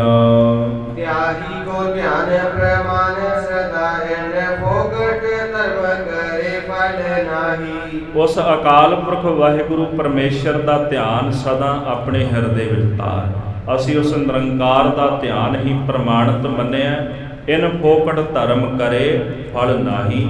ਇਹ ਜਿਹੜੇ ਫੋਕਟ ਕਰਮ ਤੇ ਧਰਮ ਅਸੀਂ ਧਾਰਨ ਕੀਤੇ ਹੋਏ ਨੇ, ਇਹਨਾਂ ਨੂੰ ਕਰਕੇ ਕੋਈ ਵੀ ਫਲ ਪ੍ਰਾਪਤ ਨਹੀਂ ਹੁੰਦਾ। ਜੈਸੇ ਬਾਣੀ ਦੀ ਉਦਾਹਰਣ ਹੈ, ਪੰਡਤ ਦਹੀਂ ਵਲੋਈਐ ਭਾਈ, ਵਿੱਚੋਂ ਨਿਕਲੈ ਤੱਥ ਜਲ ਮਥੀਐ ਜਲ ਦੇਖੀਐ ਭਾਈ। ਇਹੋ ਜਗ ਇਹਾ ਬਾਤ। ਮਹਾਰਾਜ ਜੀ ਪੰਡਤ ਜੀ ਨੂੰ ਉਪਦੇਸ਼ ਦਿੰਦੇ, ਪੰਡਤ ਜੀ ਪਾਣੀ ਰਿੜਕੋਗੇ ਤੇ ਪਾਣੀ ਹੀ ਰਹੇਗਾ, ਉਹਦੇ ਵਿੱਚੋਂ ਤੱਤ ਨਹੀਂ ਨਿਕਲੇਗਾ।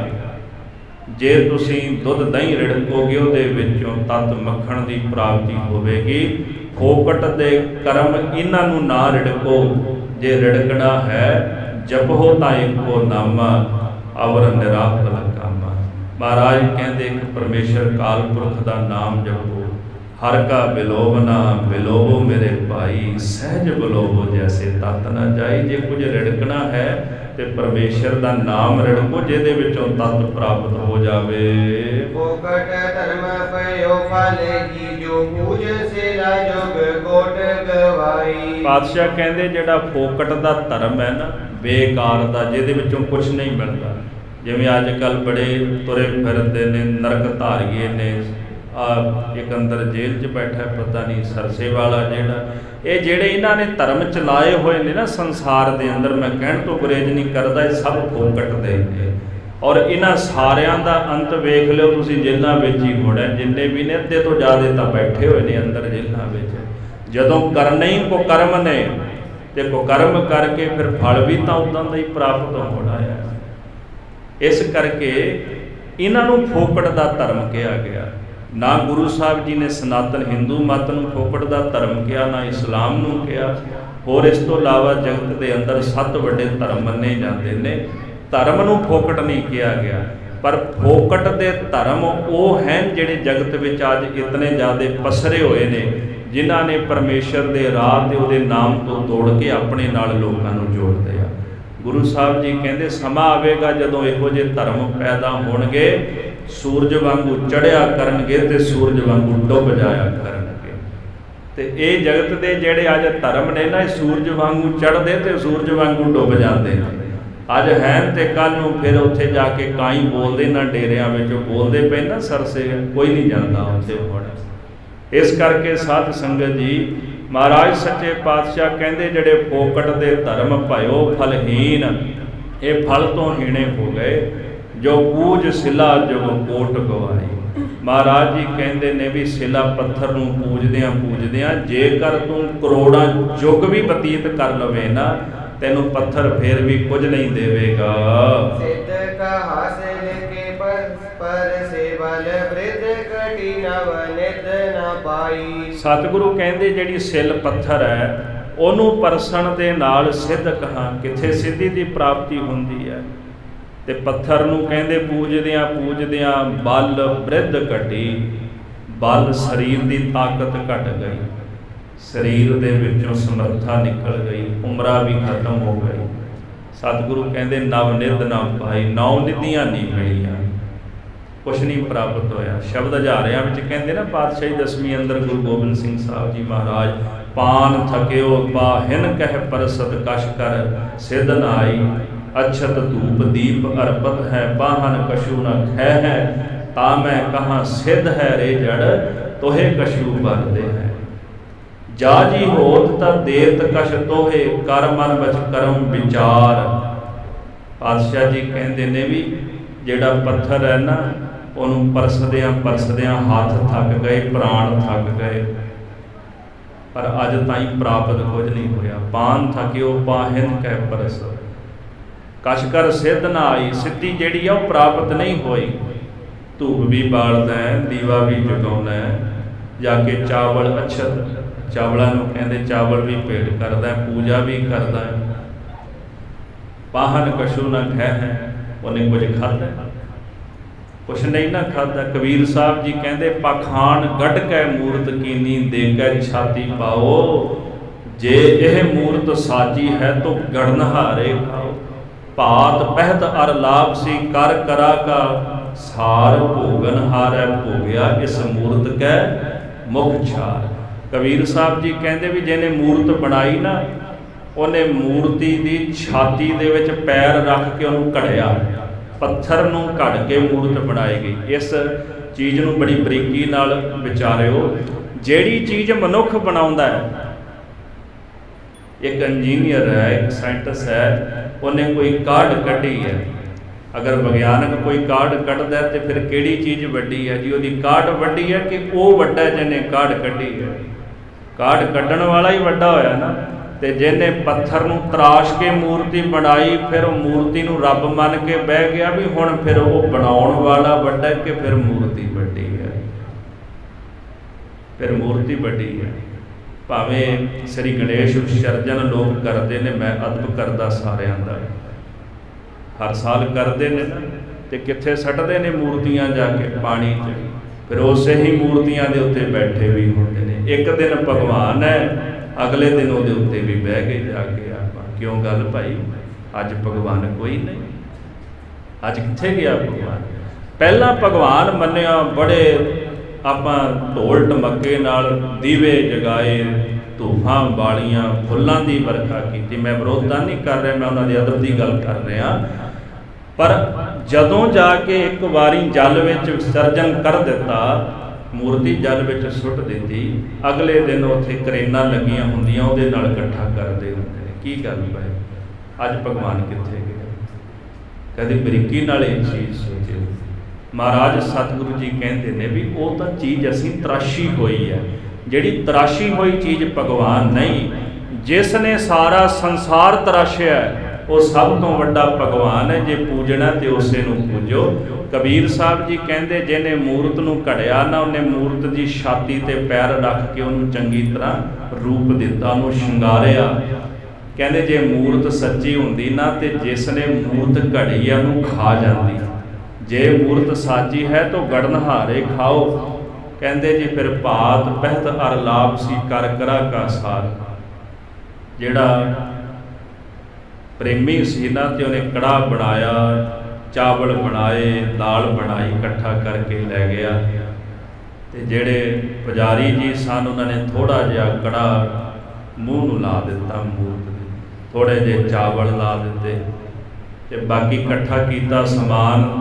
ਤੇ ਫਿਰ ਕਬੀਰ ਜੀ ਕਹਿੰਦੇ ਭੋਗਨਹਾਰ ਹੈ, ਭੋਗਿਆ। ਜਿਹਨੇ ਛਕਣਾ ਸੀ ਉਹ ਤਾਂ ਪ੍ਰਸ਼ਾਦਾ ਛਕ ਗਿਆ।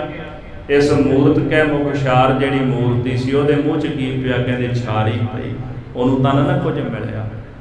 ਇਹਦਾ ਭਾਵ ਇਹ ਹੈ ਵੀ ਪੂਜਾ ਕਰਨੀ ਹੈ ਤੇ ਪਰਮੇਸ਼ਰ ਦੀ ਕਰਨੀ ਹੈ। ਆਪਾਂ ਪੱਥਰ ਨੂੰ ਰੱਬ ਮੰਨ ਕੇ ਨਹੀਂ ਪੂਜਣਾ, ਚਾਹੇ ਅਸੀਂ ਕਿਸੇ ਧਰਮ ਨਾਲ ਸੰਬੰਧ ਰੱਖਦੇ ਹਾਂ। ਮਹਾਰਾਜ ਕਲਗੀਧਰ ਜੀ ਕਹਿੰਦੇ ਨੇ, ਕਹਾ ਸਿੱਧ ਕਹਾ ਸਿਲਕੇ ਪਰਸੇ, ਬਲ ਬ੍ਰਿਧ ਘਟੀ ਨਵ ਨਿਧ ਨ ਪਾਈ। ਸਿੱਲਾਂ ਨੂੰ ਪੱਥਰਾਂ ਨੂੰ ਪਰਸਦਿਆਂ ਪਰਸਦਿਆਂ ਕਿੱਥੇ ਸਿੱਧੀ ਪ੍ਰਾਪਤ ਹੋਈ? ਬਲ ਘਟ ਗਿਆ, ਉਮਰਾਂ ਘਟ ਗਈ, ਪਰ ਨੌ ਨਿਧੀਆਂ ਦੀ ਪ੍ਰਾਪਤੀ ਨਹੀਂ ਹੋਈ। ਆਜ ਹੀ ਆਜ ਸਮੋਜੋਗ ਦਿਓ ਨਹਿ, ਕਾਜ ਸਰਿਓ ਕਛ ਲਾਜ ਨਾ ਆਈ। ਸਤਿਗੁਰ ਜੀ ਕਹਿੰਦੇ ਜਿਹੜਾ ਸਮਾਂ ਬਤੀਤ ਹੋ ਗਿਆ ਨਾ, ਕੋਈ ਗੱਲ ਨਹੀਂ ਭਾਈ, ਆਜ ਹੀ ਆਜ, ਅੱਜ ਹੀ ਪਰਮੇਸ਼ਰ ਦੀ ਭਗਤੀ ਬੰਦਗੀ ਕਰਨੀ ਸ਼ੁਰੂ ਕਰ ਦੇ। ਜੋ ਬਤੀਤ ਹੋ ਗਿਆ ਸੋ ਬਤੀਤ ਹੋ ਗਿਆ। ਧੰਨ ਗੁਰੂ ਤੇਗ ਬਹਾਦਰ ਸਾਹਿਬ ਸੱਚੇ ਪਾਤਸ਼ਾਹ ਜੀ ਕਹਿੰਦੇ ਕੋਈ ਗੱਲ ਨਹੀਂ ਭਾਈ, ਜੋ ਸਮਾਂ ਲੰਘ ਗਿਆ ਸੋ ਲੰਘ ਗਿਆ, ਹੁਣ ਸੰਭਲ ਜਾ। ਜਿਤਨਾ ਕੁ ਸਮਾਂ ਹੈ ਭਗਤੀ ਬੰਦਗੀ ਕਰ ਲੈ। ਫਿਰ ਮਹਾਰਾਜ ਕਹਿੰਦੇ ਨਹਿ ਕਾਜ ਸਰਿਓ ਕਛ ਲਾਜ ਨਾ ਆਈ। ਹੁਣ ਤੱਕ ਫੋਕਟ ਦੇ ਕਰਮ ਕਰਦਿਆਂ ਕਰਦਿਆਂ ਤੇਰਾ ਅੱਜ ਤਾਈਂ ਕੋਈ ਵੀ ਕੰਮ ਨਹੀਂ ਸਰਿਆ, ਤੈਨੂੰ ਸ਼ਰਮ ਨਹੀਂ ਆਈ। ਜਿਸ ਅਕਾਲ ਪੁਰਖ ਨੇ ਤੈਨੂੰ ਦਾਤਾਂ ਦਿੱਤੀਆਂ ਨੇ ਤੂੰ ਉਹਦੀ ਪੂਜਾ ਨਹੀਂ ਕੀਤੀ। श्री भगवंत परियो न अरे जड़ ऐसे ही ऐस सो बैस गवाई। ਜੋ ਅਕਾਲ ਪੁਰਖ ਵਾਹਿਗੁਰੂ ਪਰਮੇਸ਼ਰ ਸਾਰਿਆਂ ਦਾ ਮਾਲਕ ਹੈ, ਹੇ ਜੜ ਹੇ ਮੂਰਖ ਤੂੰ ਉਹਦਾ ਭਜਨ ਨਹੀਂ ਕੀਤਾ। ਇਸੇ ਤਰ੍ਹਾਂ ਹੀ ਵਿਸ਼ੇ ਵਿਕਾਰਾਂ ਦੇ ਵਿੱਚ ਫੋਕਟ ਦੇ ਕਰਮ ਕਰਦਿਆਂ ਤੂੰ ਆਪਣੀ ਸਾਰੀ ਉਮਰ ਵਿਅਰਥ ਗਵਾ ਲਈ ਹੈ। जो जोग तय कर है तपसा कछ तोहे प्रसन्न न पाहन कह। ਜੇਕਰ ਪਾਤਸ਼ਾਹ ਜੀ ਕਹਿੰਦੇ ਤੂੰ ਜੁਗਾਂ ਤਾਈਂ ਬਹਿ ਕਰਕੇ ਤਪੱਸਿਆ ਵੀ ਕਰਦਾ ਰਹੇ, ਜੁਗਾਂ ਤਾਈਂ ਬਹਿ ਕੇ ਤੋਹੇ ਪ੍ਰਸੰਨ ਨਾ ਪਾਹਨ ਕਹਿ, ਪਰ ਉਹ ਜਿਹੜਾ ਪਾਹਨ ਪੱਥਰ ਨਾ ਹੱਥ ਚੁੱਕ ਕੇ ਤੇਰੇ ਤੇ ਪ੍ਰਸੰਨ ਹੋ ਕੇ ਤੈਨੂੰ ਕਦੇ ਵਰ ਨਹੀਂ ਦੇਵੇਗਾ। हाथ उठाए परिविद सो जड़ तोहे कछु वरदान न दे। ਸਤਿਗੁਰ ਜੀ ਕਹਿੰਦੇ ਨੇ ਵੀ ਤੋਹੇ ਪ੍ਰਸੰਨ ਨਾ ਪਾਹਨ ਕਹਿ, ਪੱਥਰ ਕਦੇ ਤੈਨੂੰ ਪ੍ਰਸੰਨ ਨਹੀਂ ਕਰ ਸਕੇਗਾ। ਹਾਥ ਉਠਾਏ ਭਲੀ ਬਿਦ ਸੋ ਜੜ ਤੋਹੇ ਕਛੂ ਵਰਦਾਨ ਨਾ ਦੇ ਹੈ। ਹੇ ਮੂਰਖ ਉਹ ਪੱਥਰ ਹੱਥ ਚੁੱਕ ਕੇ ਤੈਨੂੰ ਕਦੇ ਵਰਦਾਨ ਨਹੀਂ ਦੇਵੇਗਾ। ਕਦੇ ਨਹੀਂ ਆਖੇਗਾ ਵਰਨ ਰੂਹ ਵਰ ਮੰਗ ਕੀ ਚਾਹੁੰਦਾ, ਕਦੇ ਨਹੀਂ ਕਹਿਣਾ ਪੱਥਰ ਨੇ ਤੈਨੂੰ, ਕਦੇ ਤੈਨੂੰ ਉਹਨੇ ਆਸ਼ੀਰਵਾਦ ਨਹੀਂ ਦੇਣਾ। कौन परोस पया एह को कहो पीर परी नह आन बचह। ਸਤਿਗੁਰ ਜੀ ਕਹਿੰਦੇ ਨੇ ਵੀ ਇਹ ਪੱਥਰ ਦਾ ਕਿਹੋ ਜਿਹਾ ਭਰੋਸਾ ਤੂੰ ਹਿਰਦੇ ਵਿੱਚ ਧਾਰਨ ਕਰੀ ਬੈਠਾ। ਦੱਸ ਭਾਈ, ਕਹਿੰਦੇ ਪੀਰ ਪਰੀ ਜਦੋਂ ਔਖਾ ਸਮਾਂ ਆ ਗਿਆ ਨਾ ਤੇਰੇ ਜੀਵਨ ਉੱਪਰ, ਨਹਿ ਆਨ ਬਚੈ ਹੈ, ਇਹ ਪੱਥਰ ਨੇ ਨਹੀਂ ਫਿਰ ਤੈਨੂੰ ਆ ਕੇ ਬਚਾਉਣਾ। ਬਚਾਏਗਾ ਤਾਂ ਉਹੀ ਫਿਰ ਜਿਹੜਾ ਜਿਉਂਦਾ ਜਾਗਦਾ ਹੈ, ਕਿਉਂਕਿ ਪੱਥਰ ਤਾਂ ਜੜ ਹੈ ਜੀ, ਆਪਣੀ ਜਗ੍ਹਾ ਤੋਂ ਹਿੱਲ ਨਹੀਂ ਸਕਦਾ। ਬਚਾਉਣਾ ਉਸੇ ਨੇ ਹੈ ਜਿਹੜਾ ਸਾਰੇ ਸੰਸਾਰ ਦੀ ਰੱਖਿਆ ਕਰ ਰਿਹਾ ਹੈ। जान रे जान अजान हटी एह फोकट धर्म सो परम गवह। ਸਤਿਗੁਰੂ ਕਹਿੰਦੇ ਨੇ ਹੇ ਅਜਾਨ ਅਗਿਆਨੀ, ਹੇ ਹਠੀ ਮਨੁੱਖ, ਜਾਨ ਰੇ ਜਾਨ ਉਸ ਪਰਮੇਸ਼ਰ ਅਕਾਲ ਪੁਰਖ ਵਾਹਿਗੁਰੂ ਨੂੰ ਜਾਣਨਾ ਕਰ। ਇਹ ਫੋਕਟ ਦੇ ਜਿਹੜੇ ਧਰਮ ਨੇ ਨਾ, ਜਿਨ੍ਹਾਂ ਦਾ ਭਰਮ ਹਿਰਦੇ ਵਿੱਚ ਪਾਲੀ ਬੈਠਾ ਹੈ, ਇਹਨਾਂ ਦਾ ਤਿਆਗ ਕਰ ਦੇ। ਕੇਵਲ ਕਰਮ ਭਰਮ ਸੇ ਚੀਨੋ ਧਰਮ ਕਰਮ ਅਨੁਰਾਗੋ। ਜਿਨ੍ਹਾਂ ਲੋਕਾਂ ਨੇ ਗੁਰੂ ਗੋਬਿੰਦ ਸਿੰਘ ਮਹਾਰਾਜ ਜੀ ਦੀ ਬਾਣੀ ਪ੍ਰਤੀ ਨਫ਼ਰਤ ਧਾਰਨ ਕੀਤੀ ਹੋਈ ਹੈ, ਨਰਕਾਂ ਵਿੱਚ ਇਹਨਾਂ ਨੇ ਗੋਤੇ ਖਾਣੇ ਨੇ, ਉਹਦਾ ਕਾਰਨ ਇੱਕੋ ਹੀ ਹੈ। ਮੈਂ ਇਹ ਗੱਲ ਦਾਅਵੇ ਨਾਲ ਕਹਿਣਾ ਗੁਰਮੁਖ ਪਿਆਰਿਓ, ਦਸਵੇਂ ਪਾਤਸ਼ਾਹ ਜੀ ਦੀ ਬਾਣੀ ਨੂੰ ਕਦੇ ਬਹਿ ਕੇ ਪ੍ਰੇਮ ਨਾਲ ਵਾਚਿਓ ਜੇ, ਫਿਰ ਪਤਾ ਲੱਗਦਾ ਉਹ ਬਾਣੀ ਕੀ ਕਹਿੰਦੀ ਹੈ। ਮਹਾਰਾਜ ਕਹਿੰਦੇ ਕੇਵਲ ਕਰਮ ਭਰਮ ਸੇ ਚੀਨੋ ਧਰਮ ਕਰਮ ਅਨੁਰਾਗੋ। ਜਿਹੜੇ ਫੋਕਟ ਦੇ ਕਰਮ ਤੁਸੀਂ ਕਰਦੇ ਹੋ ਨਾ, ਇਹਨੂੰ ਆਪਣੇ ਮਨ ਦਾ ਭਰਮ ਕਰਕੇ ਜਾਣੋ, ਇਹ ਤੁਹਾਡੇ ਮਨ ਦਾ ਭਰਮ ਹੈ। ਜੇ ਪ੍ਰੇਮ ਕਰਨਾ ਹੈ, ਕੇਵਲ ਧਰਮ ਕਰਮ ਅਨੁਰਾਗੋ, ਧਰਮ ਦੇ ਕਰਮਾਂ ਨਾਲ ਪਿਆਰ ਕਰਿਆ ਕਰੋ। ਧਰਮ ਦਾ ਕਰਮ ਇੱਕੋ ਹੀ ਹੈ, ਸਰਬ ਧਰਮ ਮੈਂ ਸ੍ਰੇਸ਼ਟ ਧਰਮ ਹਰਿ ਕੋ ਨਾਮ ਜਪ ਨਿਰਮਲ ਕਰਮ। ਸਰਬ ਧਰਮ ਸ੍ਰੇਸ਼ਟ ਧਰਮ ਨਾਮ ਜਪਣਾ, ਨਿਰਮਲ ਕਰਮ ਕਰਨਾ, ਨਾਮ ਜਪਣਾ ਹੀ ਹੈ। ਇਸ ਵਾਸਤੇ ਦਸਵੇਂ ਪਾਤਸ਼ਾਹ ਜੀ ਦੀ ਬਾਣੀ ਦੀ ਜਿਹੜੀ ਬਰੀਕਤਾਈ ਹੈ, ਇਹ ਸਾਨੂੰ ਨਹੀਂ ਪਤਾ ਲੱਗਦੀ। ਤੇ ਜਿਨ੍ਹਾਂ ਲੋਕਾਂ ਨੇ ਅੱਜ ਤਾਈਂ ਪੜ੍ਹਿਆ ਨਹੀਂ ਨਾ, ਅੱਜ ਤਾਈਂ ਰੌਲਾ ਪਾਉਣ ਵਾਲੇ ਜਿੰਨੇ ਵੀ ਟੱਕਰੇ ਨੇ, ਕਿਸੇ ਨੂੰ ਵੀ ਪੁੱਛ ਲਓ ਤੁਸੀਂ, ਕਹਿੰਦੇ ਜੀ ਅਸੀਂ ਤਾਂ ਪੜ੍ਹੀ ਹੋਈ ਨਹੀਂ, ਅਸੀਂ ਪੜ੍ਹੀ ਹੋਈ ਨਹੀਂ। ਜੇ ਪੜ੍ਹੀ ਨਹੀਂ ਤੇ ਫਿਰ ਚਰਚਾ ਕਰਨ ਵਾਸਤੇ ਕਿਉਂ ਆਉਂਦੇ? ਮਸ਼ਕੀਨ ਜੀ ਨੇ ਵੀ ਇੱਕ ਵਾਰੀ ਕਿਹਾ, ਕਹਿੰਦੇ ਇੱਕ ਨੌਜਵਾਨ ਆ ਗਿਆ, ਮੈਂ ਦਸਮ ਗ੍ਰੰਥ ਦੇ ਉੱਤੇ ਚਰਚਾ ਕਰਨੀ ਵਿਰੋਧੀ ਸੀਗਾ, ਕਹਿੰਦੇ ਪੜ੍ਹਿਆ? ਕਹਿੰਦੇ ਜੀ ਨਹੀਂ ਪੜ੍ਹਿਆ। ਕਹਿੰਦੇ ਜਾ ਭਾਈ, ਜ਼ਿੰਦਗੀ ਬੜੀ ਕੀਮਤੀ, ਰੱਬ ਦਾ ਨਾਮ ਜਪ ਲੈ, ਕਿਉਂ ਐਵੇਂ ਫੋਕਟ ਦੀਆਂ ਗੱਲਾਂ ਵਿੱਚ ਪਿਆ? ਜੋ ਕੁਝ ਜਾਣਨਾ ਪਹਿਲਾਂ ਪੜ੍ਹ ਕੇ ਆ, ਫਿਰ ਮੇਰੇ ਨਾਲ ਗੱਲ ਕਰੀ। ਬਹੁਤਾਤ ਦੇ ਵਿੱਚ ਲੋਕ ਉਹ ਨੇ ਜਿਨ੍ਹਾਂ ਨੇ ਪੜ੍ਹਿਆ ਨਹੀਂ, ਇੱਕ ਨੇ ਕਹਿ ਦਿੱਤਾ ਦੂਜੇ ਨੇ ਮੰਨ ਲਿਆ, ਦੋਨੋਂ ਬ੍ਰਹਮ ਗਿਆਨੀ ਵਾਲੀ ਗੱਲ ਬਣ ਗਈ ਹੈ, ਇਹ ਸਾਰੇ ਹੀ ਬ੍ਰਹਮ ਗਿਆਨੀ ਬਣ ਜਾਂਦੇ ਨੇ। ਇਸ ਵਾਸਤੇ ਗੁਰਮੁਖ ਪਿਆਰਿਓ, ਕਲਗੀਧਰ ਜੀ ਇੱਥੇ ਕਹਿ ਰਹੇ ਨੇ, ਇਹ ਜੀਵ ਤੂੰ ਅਕਾਲ ਪੁਰਖ ਵਾਹਿਗੁਰੂ ਪਰਮੇਸ਼ਰ ਦਾ ਨਾਮ ਨਹੀਂ ਜਪਿਆ। ਇਹ ਹਠੀ ਦੁਨੀਆ ਦੇ ਫੋਕਟ ਕਰਮ ਧਰਮ ਜਿਹੜੇ ਨੇ ਨਾ, ਇਹ ਤੇਰਾ ਭਰਮ ਹੈ। ਇਸ ਭਰਮ ਨੂੰ ਆਪਣੇ ਮਨ ਵਿੱਚ ਗਵਾ, ਨਹੀਂ ਤਾਂ ਤੇਰਾ ਭਰਮ ਜਮਦੂਤ ਜਾ ਕੇ ਦੂਰ ਕਰਨਗੇ ਜਿਸ ਦਿਨ ਸਰੀਰ ਛੱਡ ਕੇ ਦੁਨੀਆ ਤੋਂ ਗਿਆ। ਸਤਿਗੁਰੂ ਕਿਰਪਾ ਕਰਨ ਜੀ। ਸਤਿਗੁਰਾਂ ਦਾ ਪਾਵਨ ਉਪਦੇਸ਼ ਸਾਡੇ ਹਿਰਦਿਆਂ ਵਿੱਚ ਆਵਸੇ। ਲੋਕ ਸੁਖੀਏ ਪਰਲੋਕ ਸੁਹੇਲੇ, ਨਾਨਕ ਹਰਿ ਪ੍ਰਭ ਆਪੇ ਮਿਲੇ। ਵਿਚਾਰਾਂ ਕਰਦਿਆਂ ਹੋਈਆਂ ਭੁੱਲਾਂ ਦੀ ਖਿਮਾ ਕਰਨੀ ਜੀ। ਦੋ ਦੀਵਾਨ ਵਿਸ਼ੇਸ਼ ਬੱਚੇ ਨੇ ਤੇ ਸਾਰੀਆਂ ਸੰਗਤਾਂ ਨੇ ਸਮੇਂ ਸਿਰ ਹਾਜ਼ਰੀਆਂ ਭਰਨੀਆਂ ਨੇ ਤੇ 15 ਕੁ ਮਿੰਟ ਸਮਾਂ ਪਹਿਲਾਂ ਕੀਤਾ ਗਿਆ ਕਿ 6 ਵਜੇ ਦਾ ਸਮਾਂ ਸੀ, 6 ਤੋਂ ਪੌਣੇ 7, ਹੁਣ ਪੌਣੇ 6 ਤੋਂ ਪੌਣੇ 7 1 ਘੰਟੇ ਦਾ ਸਮਾਂ ਰੱਖਿਆ ਗਿਆ ਜੀ। ਤੇ ਸਾਰੀਆਂ ਸੰਗਤਾਂ ਨੂੰ ਬੇਨਤੀ, ਆਪ ਜੀ ਨੇ ਹਾਜ਼ਰੀਆਂ ਭਰ ਕੇ ਸਤਿਗੁਰਾਂ ਦੀ ਪਾਵਨ ਬਾਣੀ ਦੀ ਕਥਾ ਵਿਚਾਰ ਸਰਵਣ ਕਰਕੇ ਲਾਹੇ ਦੀ ਪ੍ਰਾਪਤੀ ਕਰਨੀ ਹੈ। ਭੁੱਲਾਂ ਚੁੱਕਾਂ ਦੀ ਖਿਮਾ। ਸਾਰੀਆਂ ਸੰਗਤਾਂ ਦਾ ਹਾਰਦਿਕ ਧੰਨਵਾਦ ਜਿੰਨੇ ਕਦਮ ਚੱਲ ਕੇ ਆਇਓ ਜੀ ਸਿਰ ਮੱਥੇ ਜੀ। ਹਾਂਜੀ। ਕੌਣ ਪਰੋਸ ਪਿਆ ਇਹ ਕੋ ਕਹੋ ਪੀਰ ਪਰੀ ਨਹਿ ਆਨ ਬਚੈ। ਜਾਨ ਰੇ ਜਾਨ ਅਜਾਨ ਹਟੀ ਇਹ ਫੋਕਟ ਧਰਮ ਸੋ ਪਰਮ ਗਵੈ।